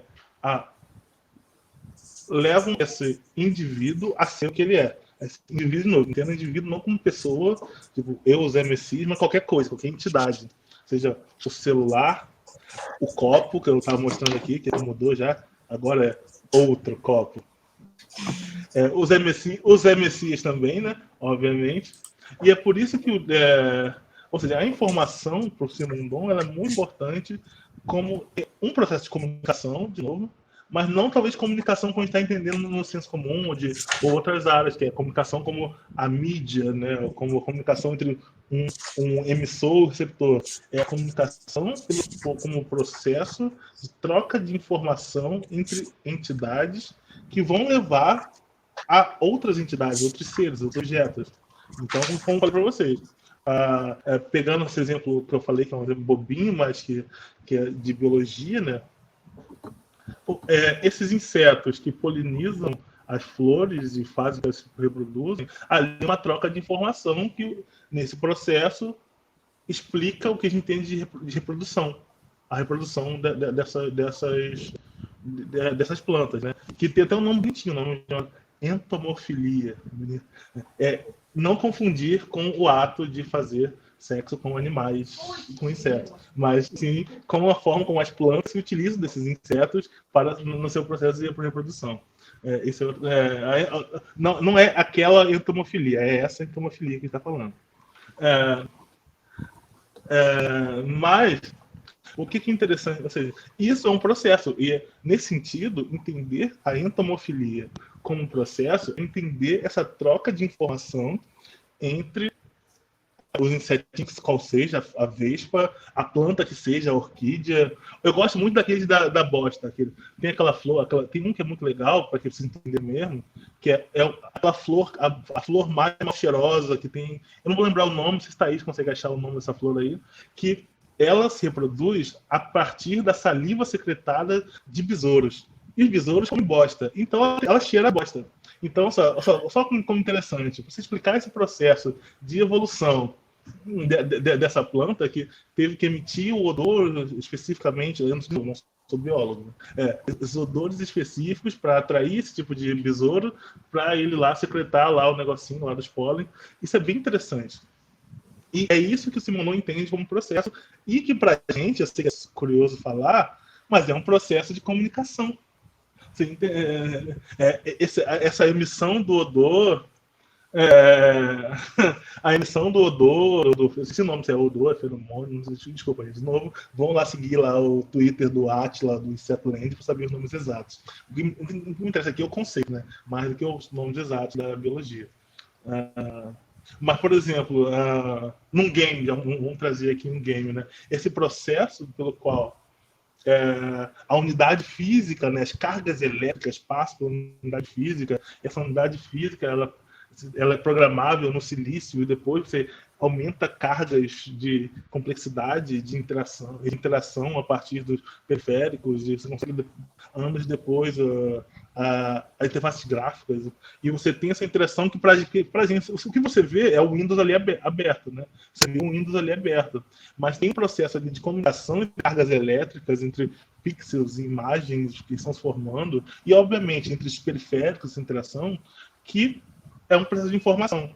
não talvez informação de classe de informação, né, de você estar comunicando, mandando mensagem, teclando, mandando o contatinho, a comunicação, que é a versão clássica de comunicação, mas um processo de comunicação entre entidades, né, objetos variados, seja a carga elétrica com o silício, seja o computador, né, com você, as suas pupilas, né, a retina, aquela coisa toda visual, com a representação gráfica daquela imagem. Então, tudo isso a ideia é que a filosofia e a individuação, de alguma forma, é um processo de comunicação também. Eu acho bem interessante.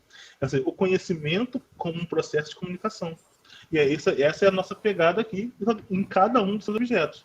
Em cada um dos seus objetos. Então, em certos objetos, no caso dos gambiarras, você tem essa coisa do político muito forte, porque essa ideia de desigualdade da questão política, esse contexto político, ele faz com que esses gamers que fazem gambiarras, que é o meu objeto de estudo, eles precisem recorrer a essas tecnologias, a esses jeitinhos, né, esses subterfúgios, que são criativos, que são inventivos, e ao mesmo tempo, e esse, para mim, é o projeto de comunicação. De novo, olha só que instâncias estão em comunicação ali. Uma certa desigualdade, uma certa diferença mesmo, social e política, as condições materiais de infraestrutura, e, ao mesmo tempo, obviamente, as subjetividades, e os gostos, a criatividade, e a indústria do entretenimento também.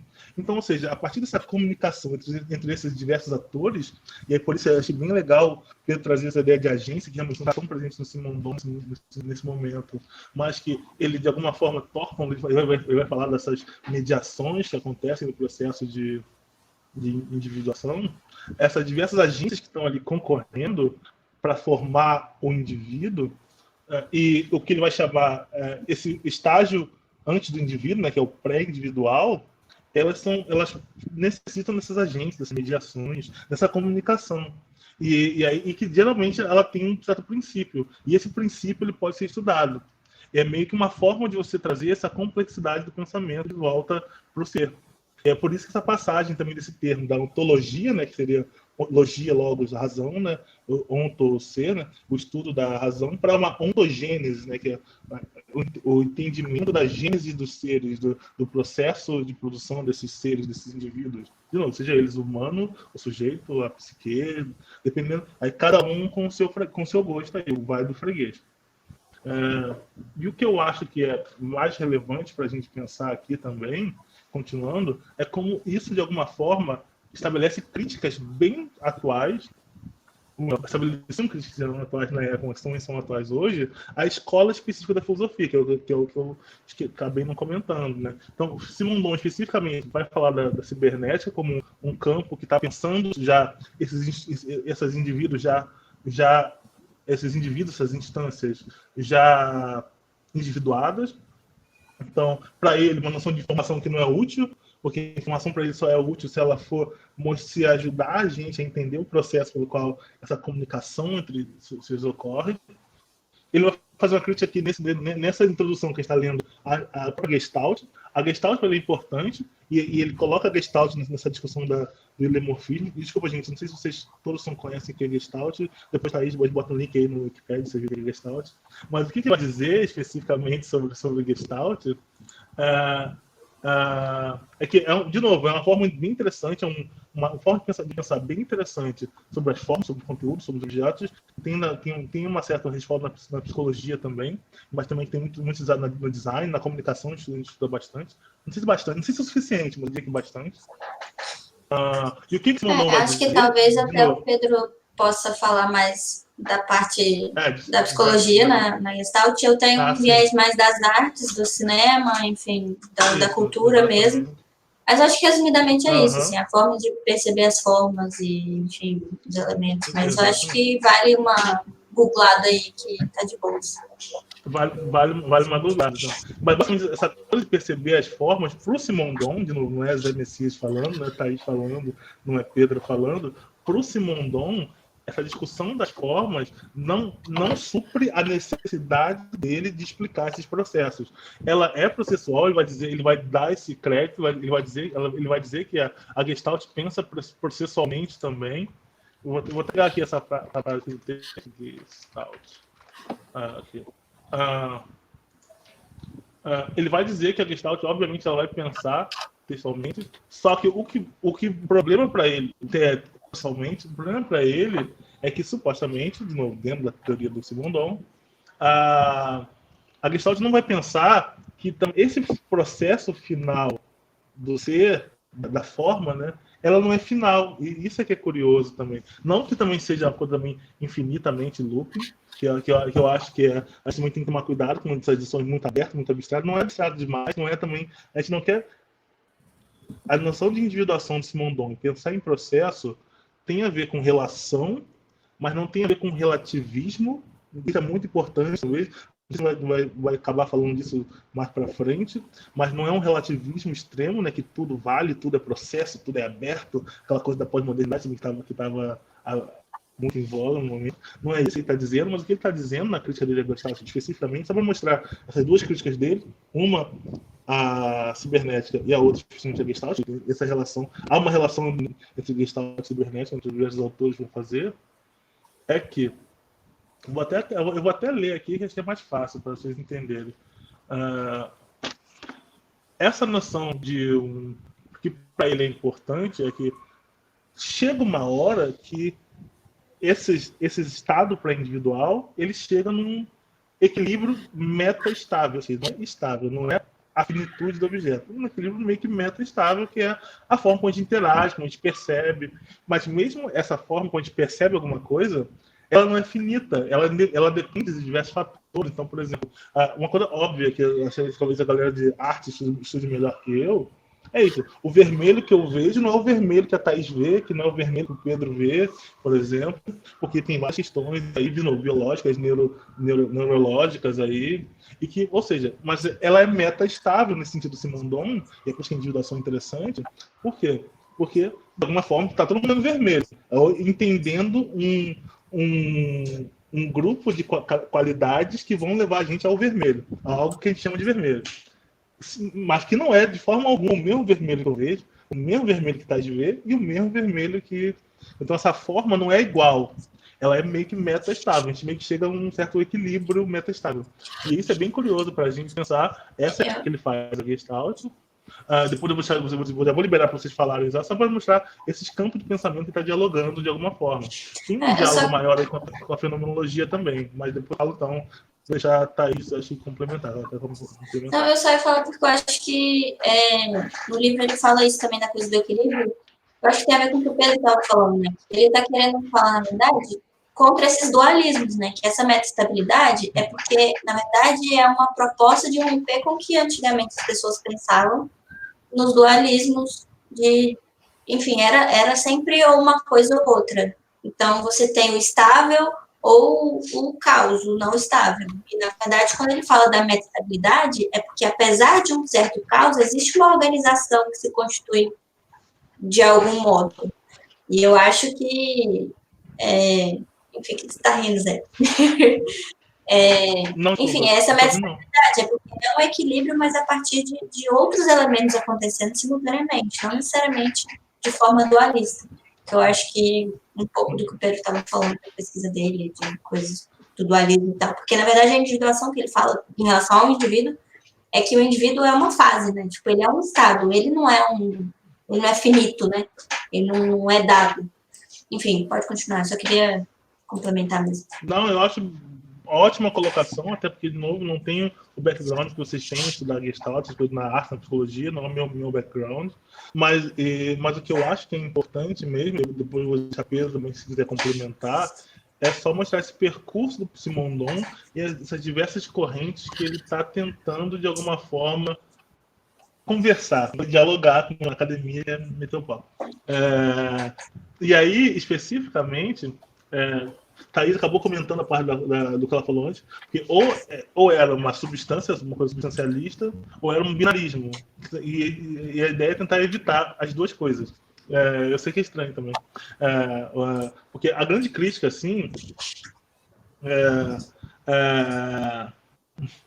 a grande crítica, a grande questão aqui é justamente como na história do pensamento você pode refinar essas noções para, em primeiro lugar, então o Breno está falando que que eu pulei porque eu achei que ia dar muito trabalho, né?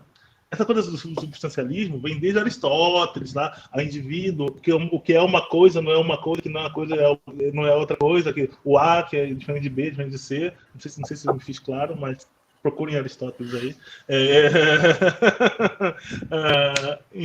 E aí ele tenta dialogar, em primeiro lugar, com essa noção, mas acho que eu diria que é uma crítica que a gente pode passar mais rápido. E aí depois critica, já os contemporâneos dele, essa galera que para ele é meio binária nesse sentido, ou seja, é a forma e conteúdo, o ilemorfismo, né? É forma e conteúdo, mas não é forma e conteúdo. É interessante ver como a forma se imbrica com o conteúdo e não o que está mais em voga, mais em relação.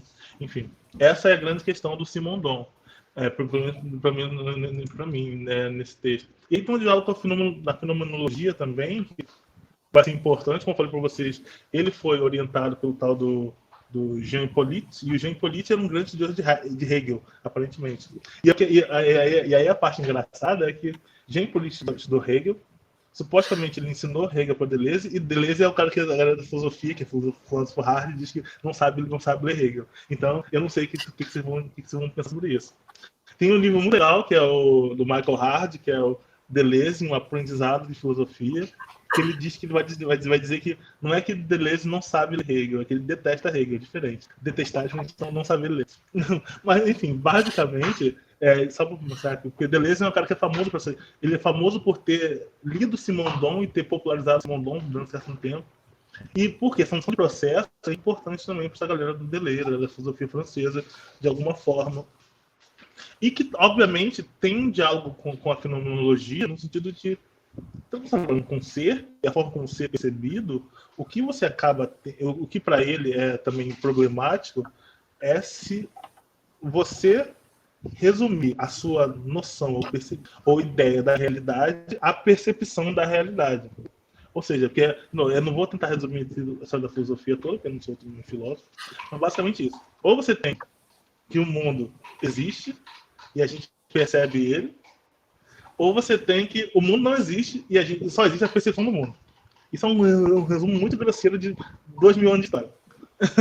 E para ele, a fenomenologia, na tentativa de resolver essa questão, né, ou o mundo existe e a gente percebe de forma imprecisa ele, ou o mundo não existe e só existe na percepção do mundo, ela vai fazer essa coisa do fenômeno, né? Então, e que até a década de 50, 60, até agora, talvez o que é mais interessante em termos de forma de explicar essa questão da realidade, de resolver esse problema. E aí, o que eu acho que, por Simondon, com a individuação e de processo, ele vai tentar mostrar que, como o Thais tentou falar, e falou até muito bem, não sei se vocês pegaram que era essa viradinha, a ideia do processo, a ideia de meta-estabilidade, é mostrar essa atualização constante a partir da ideia de meta-estabilidade, ou seja, a gente vive no mundo em comum, mesmo percebendo e vendo ele de forma diferente. Ou seja, a gente meio que constrói esse mundo ao viver e ao experimentar ele.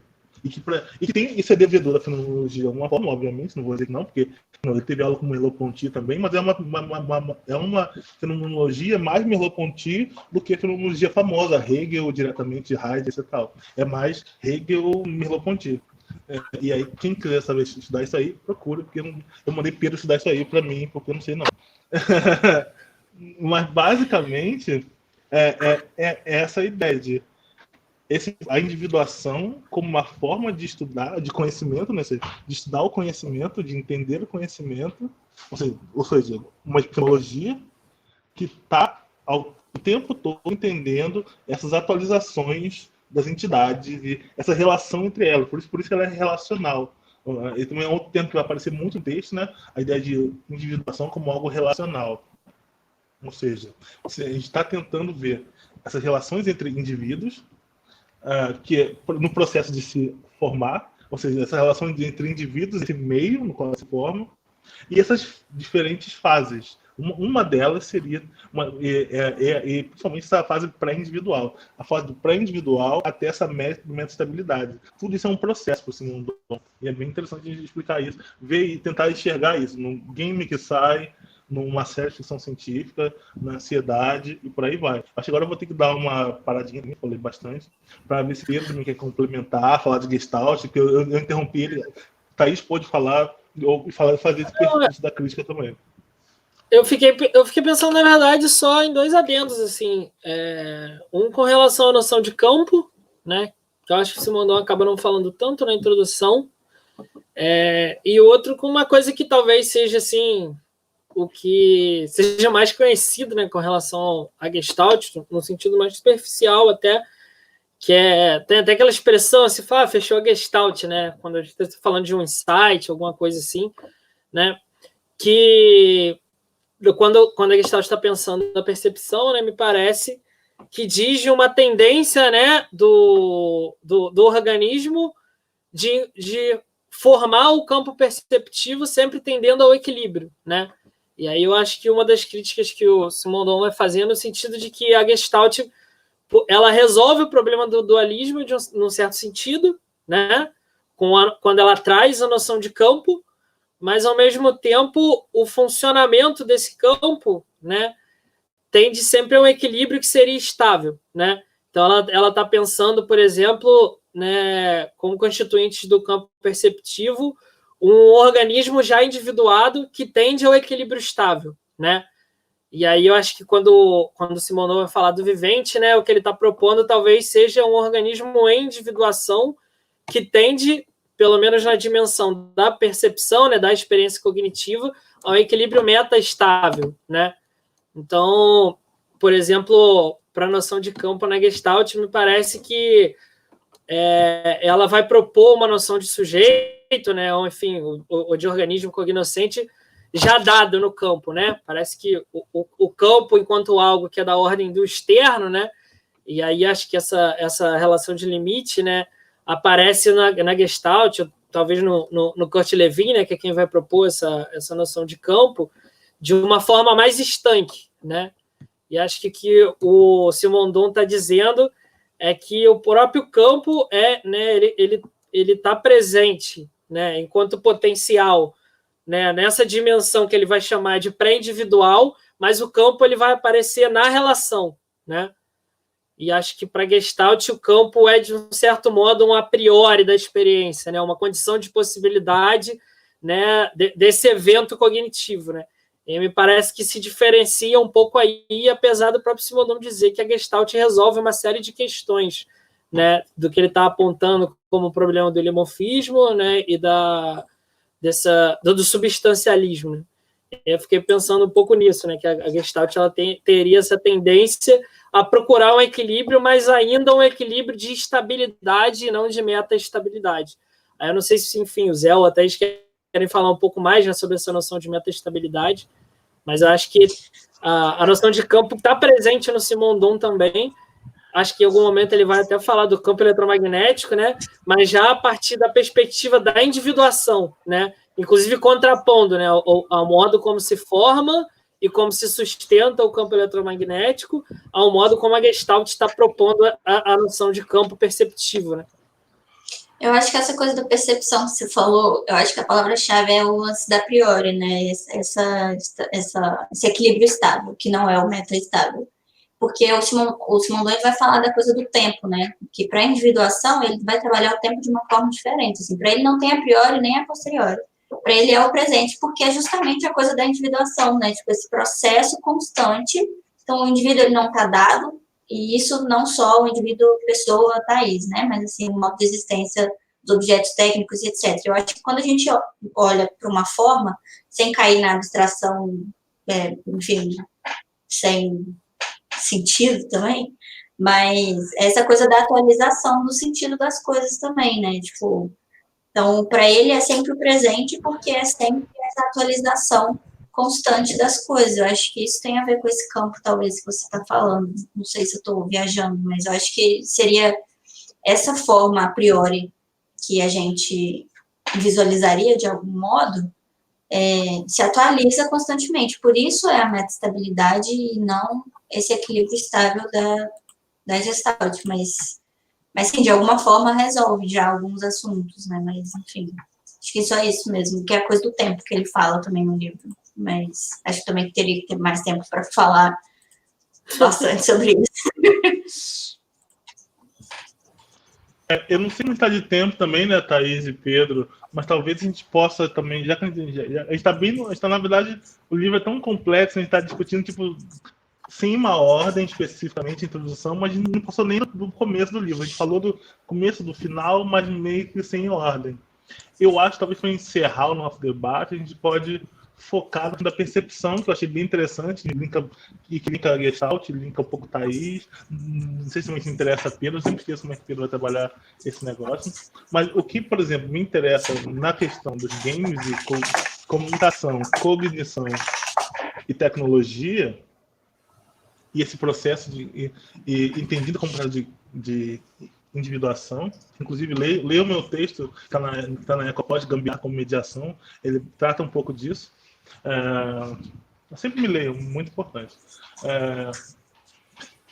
E é justamente tentar mostrar como processos que a gente entende como finalizados, né? Isso aqui é engraçado, né? Como finalizados, como resolvidos de alguma forma, ou pelo senso comum, ou por parte da psicologia, pensando da filosofia, né? Pensando, por exemplo, essa tradição mais aristotélica que o Simondon está criticando, como a ideia de percepção está em jogo aí, então, por exemplo, e que para a gente, pelo menos para mim, é interessante. Eu não sei o quanto a Thaís já pode refletir sobre isso, quanto o Pedro pode refletir sobre isso. Então, a noção de percepção se torna fundamental para a gente estudar, porque ela reúne biologia, nesse sentido de a evolução da percepção, né, dos sentidos, e a comunicação, nesse processo pelo qual a gente interage, percebe e interage com o mundo. E aí, dessa forma, é o que eu estou tentando chegar com os games também, é entender como é construída a percepção. Desculpa, gente, eu estou aqui com a luz. Como é construída essa percepção sobre diversos viés, né? Ou seja, você tem dimensões do viés. Agora, essa ideia de dimensões do viés é muito interessante para mim. No Simondon aparece como ordem de magnitude, mas a ideia de dimensões do viés. Quais dimensões ou vieses ajudam a gente a entender esses a construir, né, ou a rastrear, talvez, esses pré-individuais que levam a esses indivíduos que a gente conhece, a gente entende, como, por exemplo, o jogar um jogo, a experiência, no caso da Thaís, a experiência de ansiedade no jogo, por exemplo. Então, a percepção nesse sentido, eu acho, é o que reúne, o que traz essas discussões que às vezes são muito abstratas, não são muito das humanas, das biológicas, para a comunicação e para as humanas, por exemplo. E é um campo bem interessante, a percepção nessa interação com as mídias, por exemplo, no caso dos games. E aí, só para poder endereçar melhor a questão, né? Estou meio que o âncora perguntando para os entrevistados, principalmente para a Thaís, né? Não sei como é que ela vê essa questão de percepção, mas para Pedro também, se ele quiser comentar. A gente entender pela via do Simondon, pela via da individuação dos processos obviamente, e da meta-estabilidade, a percepção, para mim, fala um pouco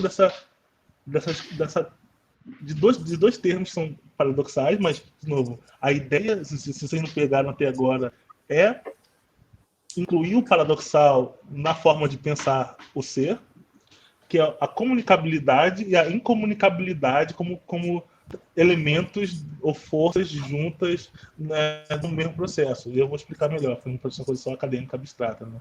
Ou seja, a partir do momento que a gente tem percepções diferentes, percebe coisas diferentes, né? Percebe a luz, a cor, até o cheiro, né, pode ser diferente.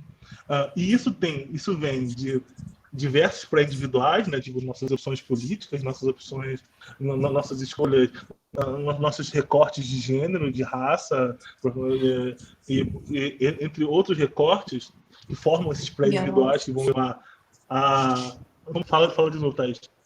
Não, falei biológico, genético também. Biológico, genético, com certeza.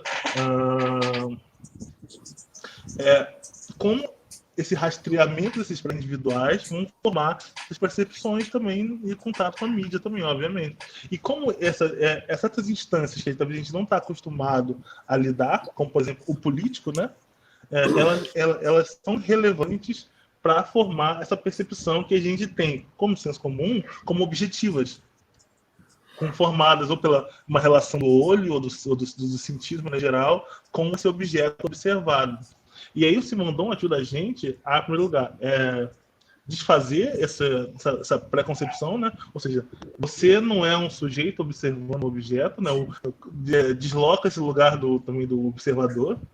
Na verdade, a forma como você vê o objeto e o fato de você ser você observando o objeto, ela é construída mutuamente. Isso tem um reflexo, um autor que a gente acabou não falando também, que é o Varela, de cognição cognificada, cognição corporificada. Mas, então, tem um diálogo forte com o Varela, e é por isso que o livro da Virginia Castrucci, ela faz esse diálogo entre a cognição, na figura do Francisco Varela e Humberto Maturana, e a individuação e a filosofia e o conhecimento com Simondon, e entre outros autores também, como Bergson, Deleuze e tudo mais. Mas o que eu acho relevante para poder encaminhar aqui nas nossas reflexões finais é como essa percepção como um objeto, ela interessa a gente do que estuda mídia, por exemplo. Seja série de TV, seja games, mas dessa forma de estudar a mídia como individuação, como processo. Entendeu? E como esse deslocamento entre o que é observador e o que é observado, ele dá um trabalho de se pesquisar mesmo, em termos práticos, em termos de... Então, a questão que eu tenho feito para Pedro e para Thaís o tempo todo é como é que a gente vai estudar isso mesmo, né? Como é que, em termos práticos, que metodologia a gente vai elaborar para poder chegar a essas noções, a certas considerações fidedignas sobre os objetos de estudo, né? Como é que Thaís vai poder trabalhar com a ansiedade, vai poder descrever o que é essa experiência da ansiedade dos games, sem cair nessa coisa da patologia, mas justamente discutir dessa forma ontogênica. Pedro também, Pedro que comentou, trabalha com raça e gênero, questão científica, transhumanidade. Que noção de humanidade pode ser construída a partir dessa reinvenção, dessa reconsideração da consciência, por exemplo, e da consciência como um ato político também nesses produtos midiáticos. E acho que isso é um pouco que vai tentar trabalhar no Gamer Lab. Eu diria um dos principais do Gamer Lab é como pensamento e conhecimento tem uma relação com a política muito forte, e política no sentido como essas modulações, e que parece filosófica, muito abstrata, mas na verdade ela pode ser muito prática. Eu só não sei como é que é isso. Eu estou contando com vocês para me dizer como é que é. Eu acho que é essa minha fala aqui, buscando um encerramento, e aí Thaís e ele podem mandar ver. Espero descobrir até a qualificação. Exatamente. Se eu soubesse te responder tudo isso, eu já tinha o título já. Mas, Pedro, se você quiser falar alguma coisa antes, eu não sei pela sua hora, se quiser falar primeiro, não sei, para garantir o tempo. Eu acho que o Zé já trouxe uma síntese bem bacana. Na verdade, eu tinha até que ter anotado o que ele falou, porque teve uma coisa que ele falou do meu trabalho que eu não tinha pensado ainda. Mas eu acho que o que fica para mim, o que ficou, como essa perspectiva do Simondon obriga a gente a repensar radicalmente a noção do que é o artificial, né? Do que é a natureza, e de começar a inserir o registro do artifício na natureza, né? E, enfim, mexer um pouco com essas dimensões, né, entender, por exemplo, como que a gente pensa pós-humanidade, né, a transhumanidade, ou esse conceito de ciborgue, né, que também fica retornando, né, a partir de uma pegada que está trazendo o artificial como algo que está presente também na dimensão do natural, por exemplo, né? Então, o artificial ele deixa de ser o que marca esse limite, por exemplo, entre humano e máquina, né? Porque o artifício ele já existe em outras dimensões. Eu acho que conforme a gente avançar na leitura, eu espero que, quando o Simondon fala do vivente, do maquínico, né, isso fique um pouco mais elucidado para mim, porque eu não tenho clareza disso no momento. Assim. Mas quando a gente vai pensar, né, nessas teorias do sujeito, né, e aí é uma coisa que tem mais a ver com a minha dissertação, né, de como é que a ficção pensa uma certa teoria do sujeito para essas máquinas, né, para esses não humanos, né? Tem toda obra de ficção, né, tem de um certo modo ali um plano de fundo, né? A gente pode pensar no Frankenstein, pode pensar no Exterminador do Futuro, no Blade Runner ou nas máquinas do Westworld, né? Tem uma certa teoria do sujeito ali que fica subdesenhada, né? Mesmo que ela não seja explícita na relação daqueles personagens com o mundo e com a narrativa, né, vai transparecendo, né, uma certa teoria do sujeito, entre aspas, né, que dialoga em como essa teoria do sujeito é pensada, de fato, nesses processos do Ocidente, né, da história da filosofia do Ocidente. Então, acho que está extremamente relacionada ao lugar do artificial nessa história da filosofia. Né? Então, acho que passa um pouco por investigar isso melhor. Assim. Não sei se faz sentido.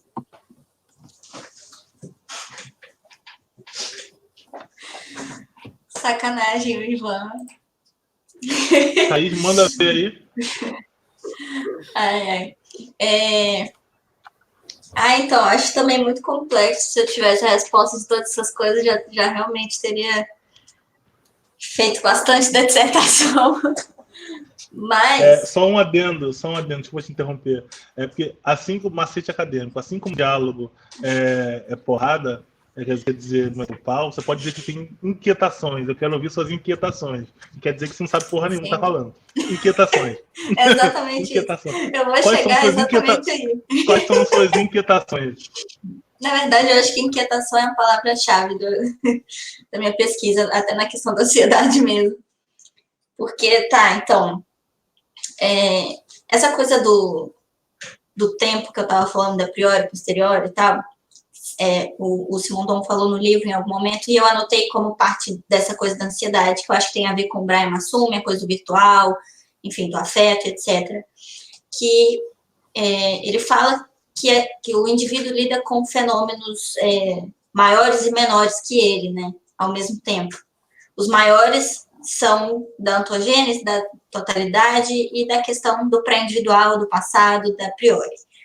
E que os menores são as modificações espaço-temporais, posterior e futuro, etc. E eu fiz essa anotação aqui, comparando com a questão da ansiedade, porque antes de ler o Simondon, enquanto eu tinha na bibliografia mais a questão do Massumi, até do Varela também, Kastrup, enfim, eu estava tentando trabalhar a ansiedade dessa forma não patológica, mas desse momento de atualização em que existe um conflito, talvez uma pausa em algum momento, não é inconsciente, mas também não é consciente, é uma coisa mais para o não consciente, né, para não chegar no inconsciente do Freud e tudo mais, que não é a ideia que a gente trabalha.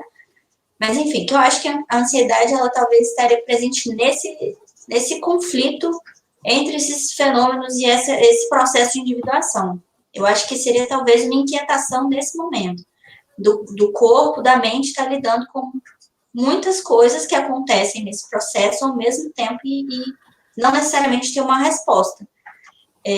Porque, em certa instância, eu acho que todo mundo tem esse processo de ansiedade no sentido mais natural, animalesco mesmo também, não de forma pejorativa, de forma alguma, mas, de certa forma, todo mundo passa por esse processo no corpo, da questão da respiração, a pulsação, a temperatura, enfim. É um processo natural. Então, tentar entender de que maneira isso se dá também em outras formas na sociedade, até onde isso é potencializado ou não, tudo mais. E o Simondon, quando ele vai falar do pré-individual e da individuação, ele descarta, num primeiro momento, a questão da psique, da emoção e tudo mais, do consciente também, porque não é essa questão necessariamente, mas depois ele fala da questão da individuação do vivente, ele fala da psique, e ele fala que na verdade, esse caráter conflitante desse estado meta-estável, né? Então, eu acho que a ansiedade talvez estivesse presente nessa meta-estabilidade, nesse conflito da meta-estabilidade, que é justamente assim, essa inquietação. Mas também, assim, tô meio perdida ainda, estamos aí tentando entender qual é desse rolê. Mas, assim, ele fala que essa questão da psique, por exemplo, não é uma coisa a ser resolvida pelo indivíduo sozinho, porque é uma coisa coletiva. Então, eu acho que eu estou tentando compreender um pouco por aí, que não é uma patologia, não é uma questão de culpa também, de, sei lá, pensar, enfim, a questão da própria psiquiatria, enfim, a forma que isso é diagnosticado e entender muito mais como a sociedade sendo sintoma e não a ansiedade sendo sintoma. Porque, na verdade, o sintoma talvez seja o processo, a forma que ele é feito, a forma como se dá, e aí a gente entra numa questão política também, e aí entraria questão de dominação dos corpos, enfim, já iria para um outro lado. Mas eu estou tentando entender mais ou menos por aí. Mas tá essa bagunça ainda, que é isso aí, estamos lendo e pesquisando. Mas, enfim, mais ou menos isso. Não, perfeito. Eu acho que eu não sei se o público em geral entendeu, mas eu, como sou seu orientador, entendi tudo que você falou. E é o que importa mesmo, é o entender. Aliás, co-orientador. O orientador é Fátima Regis. Co-orientador. Co-orientador. Eu sempre esqueço disso. É a força do hábito. Mas, enfim. Só que eu falei que ele estava encerrando, mas você falou uma coisa maravilhosa aí que eu tenho que comentar muito rapidinho, juro. Só 35 minutinhos. Vocês, 35 minutinhos. Que é o quê? Eu eu vou falar bem rápido. Para encerrar. E aí, enquanto isso eu vou falar, eu quero que você, Pedro e Thaís, vão pensando qual vai ser a próxima live. Eu estou pensando em a gente fazer mais uma ainda sobre Simondon, talvez mais duas. A gente não vai ler o livro todo, obviamente, mas eu tenho escolha um para falar de forma e conteúdo, talvez, diretamente, e outro para falar da coisa do indivíduo, que é o que eu estou doido para ler. Eu li não, porque eu já li, obviamente, mas para discutir com vocês aqui, que é justamente a segunda parte. Aí quero só que vocês pensem se vocês querem fazer diretamente, falar de forma e conteúdo, e chegar no indivíduo depois, da psique, ou a gente já vai para a psique direto. Por quê? Por quê?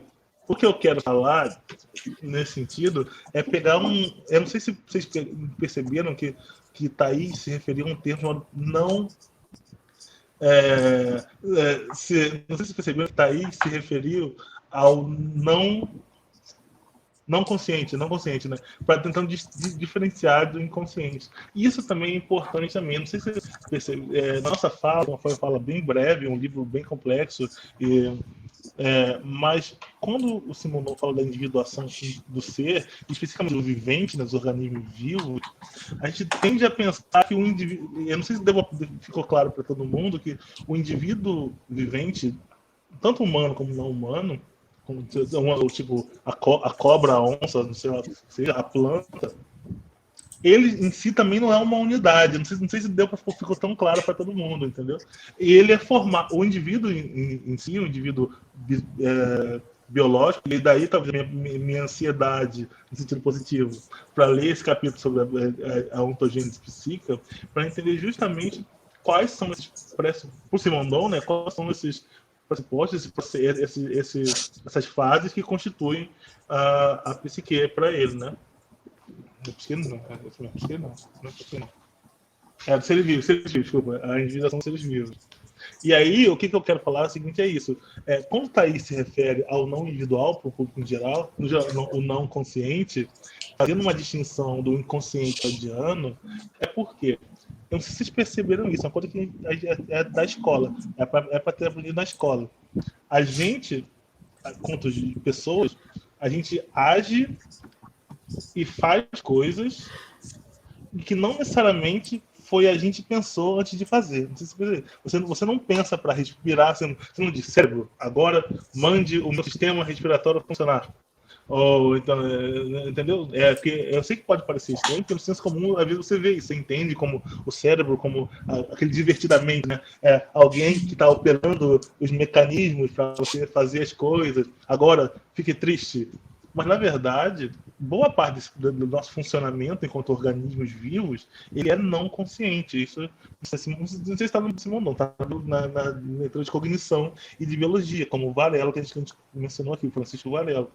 Ou seja, Então, esse não consciente tem muito a ver com isso. Você não diz, assim como você não, uma coisa que o senso comum sabe bem, assim como você não escolhe por quem se apaixonar, você não escolhe a hora que você está sentindo fome ou não sentindo fome, ou você não escolhe essa afetação que você tem pelo ambiente. Ela não necessariamente passa pela sua mente consciente. Obviamente passa pelo cérebro e tudo mais, aí não somos também especialistas em neurologia e nem em neuropsicologia. Talvez Pedro seja, não sei se Pedro mas a ideia a ideia aqui é mostrar que como essas instâncias não conscientes formam essa nossa ação no mundo, que é a ideia também, além da gente, a ideia de ação no mundo aí, que a gente vai estar debatendo a partir do Simondon.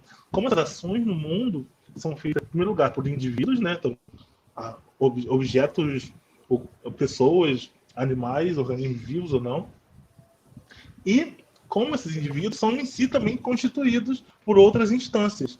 Ou seja, e é o que Thaís pensou. Para poder falar da ansiedade que se sente ao jogar, ela talvez não passe pela razão, pela essa escolha consciente de estar ou não ansioso. Tem mais dessas afetações, dessa coisa assim, que te mexe, que te move. E isso é bem legal para a gente, é uma das coisas que a gente quer estudar. Ou seja, e é esse que eu quis pensar quando eu falei anteriormente de comunicabilidades e incomunicabilidades. Por quê? Como você vai falar de algo que foge à razão? Como é que Thaís, na questão de mestrado dela, vai explicar a ansiedade que sendo de humanos, obviamente, não sendo neuropsicóloga, sendo de humanos, como ela vai explicar a ansiedade nas mídias de forma que é abstrata e não é consciente, não é conscientemente racional? Isso é bem interessante, né? E esses são nossos problemas aqui do Gamer Lab, é explicar nesse nível, nessa ordem de magnitude que o Simondon vai dizer, esses fenômenos. É por isso também que acaba não ser... e que tentar descrever de forma talvez paradoxal, não racional, processual, complexa esses fenômenos é meio que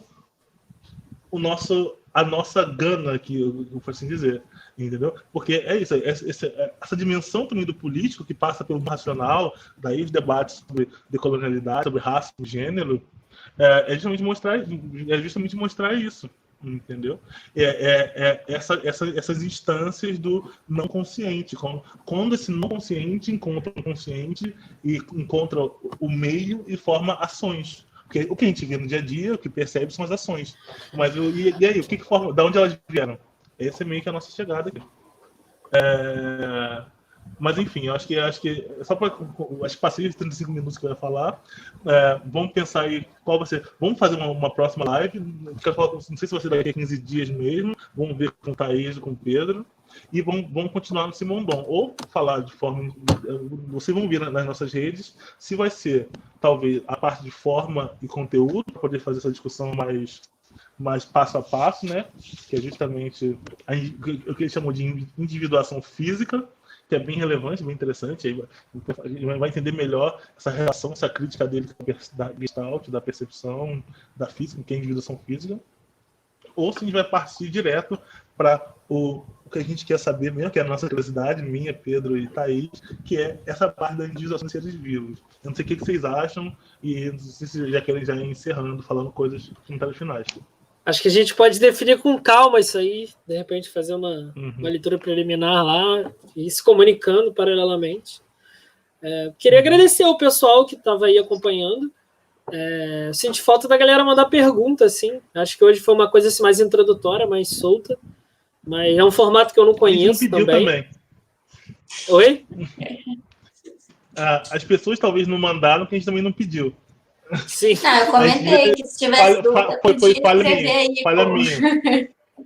Não, eu fiz esse comentário em algum momento, mas foi uma vez só, então pode acho ter que mesmo que a gente percebido. não consiga responder, né? Acho que é importante para manter o processo acontecendo também, né? Enfim, Sim. mesmo que seja para responder em possibilidade, em oportunidades futuras, né? Sim. Para fazer pergunta nos nossos canais, no Twitter, Facebook, Thaís responde. Thaís é especialista, ela responde. Thaís tá por conta agora, né? Em qual página Simondon discute o princípio da individuação? Aí você passa, Thaís sabe tudo, ela passa para vocês. Olha que eu sei mesmo, tá? Olha meu livro, o estado que tá, ó. Tá tudo marcadinho. Desculpa, Pedro. Desculpa, Pedro, continua aí. Porque realmente foi uma falha nossa, talvez minha, não ter sido Não, mais acho que é isso aí. Fica. Eu acho que a gente pode caminhar para boa finalizar. Boa noite aí para a galera e o pedido.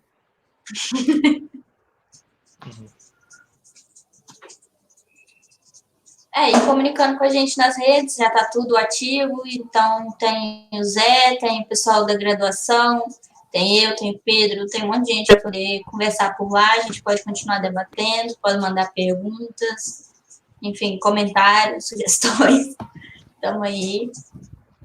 Só não pode pedir o PDF do livro que a gente não tem. Por enquanto. Isso é verdade, por enquanto. Por enquanto.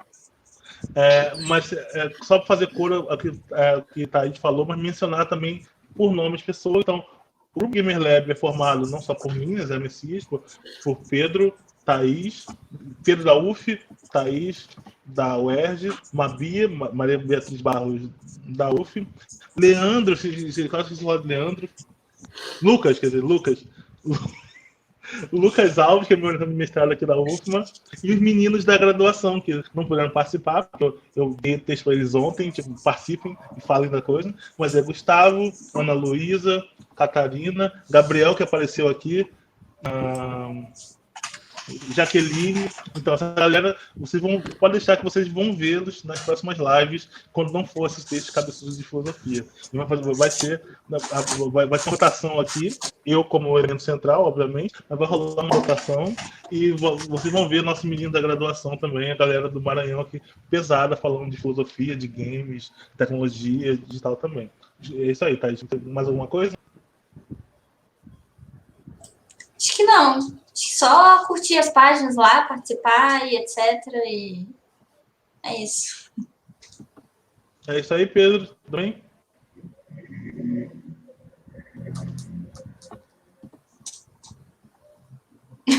Cruz. Delay tchau. Maneiro. Acho Valeu todo mundo. Tá com delayzinho. Tá com delay. Mas enfim, é isso. A Alê tá apontando aí, ó. A Alê tá apontando ali, ó. A graduação não participa do debate. Achei importante. Acho que o pessoal do laboratório está aí na semana que vem para ajudar a gente.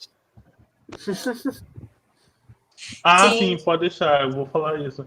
Principalmente o senhor Gustavo, dona Ana Luísa, quem mais? E Gabriel. Mas vale mencionar também que, na verdade, as plataformas, para pelo menos as versões gratuitas, não tem, às vezes, como colocar tanta gente. Então, por isso também a rotatividade, sim, né? Então, nesse primeiro momento foi a gente, mas eles vão participar, eles vão chegar junto, vão fugir, não. Exatamente. Vai ser bem legal esses textos. E fiquem em casa, fiquem bem, não ouçam o presidente, isso é muito importante. A gente tem que avisar isso nas lives, né? Que maneiro que parece que o professor Pedro, que é o intelectual, está com os livros na estante, né? O cenário é emprestado, eu aluguei só para live. Aí eu vou devolver ele. Aquele velho truque. Cenário emprestado. Um bannerzinho. Coisa? Eu vou arrumar um banner para a próxima para eu parecer intelectual também. Eu vou arrumar um banner também. Para quem não viu a live lá para a Letícia, vou botar uns posts de hentai aqui atrás de mim. Gente, eu vou precisar sair aqui. Vamos partir. Claro, estamos todos saindo. Estou com fome, quero fazer xixi. Tá ótimo. Tchau, gente. Boa noite. Tchau, gente. Até mais. Tchau.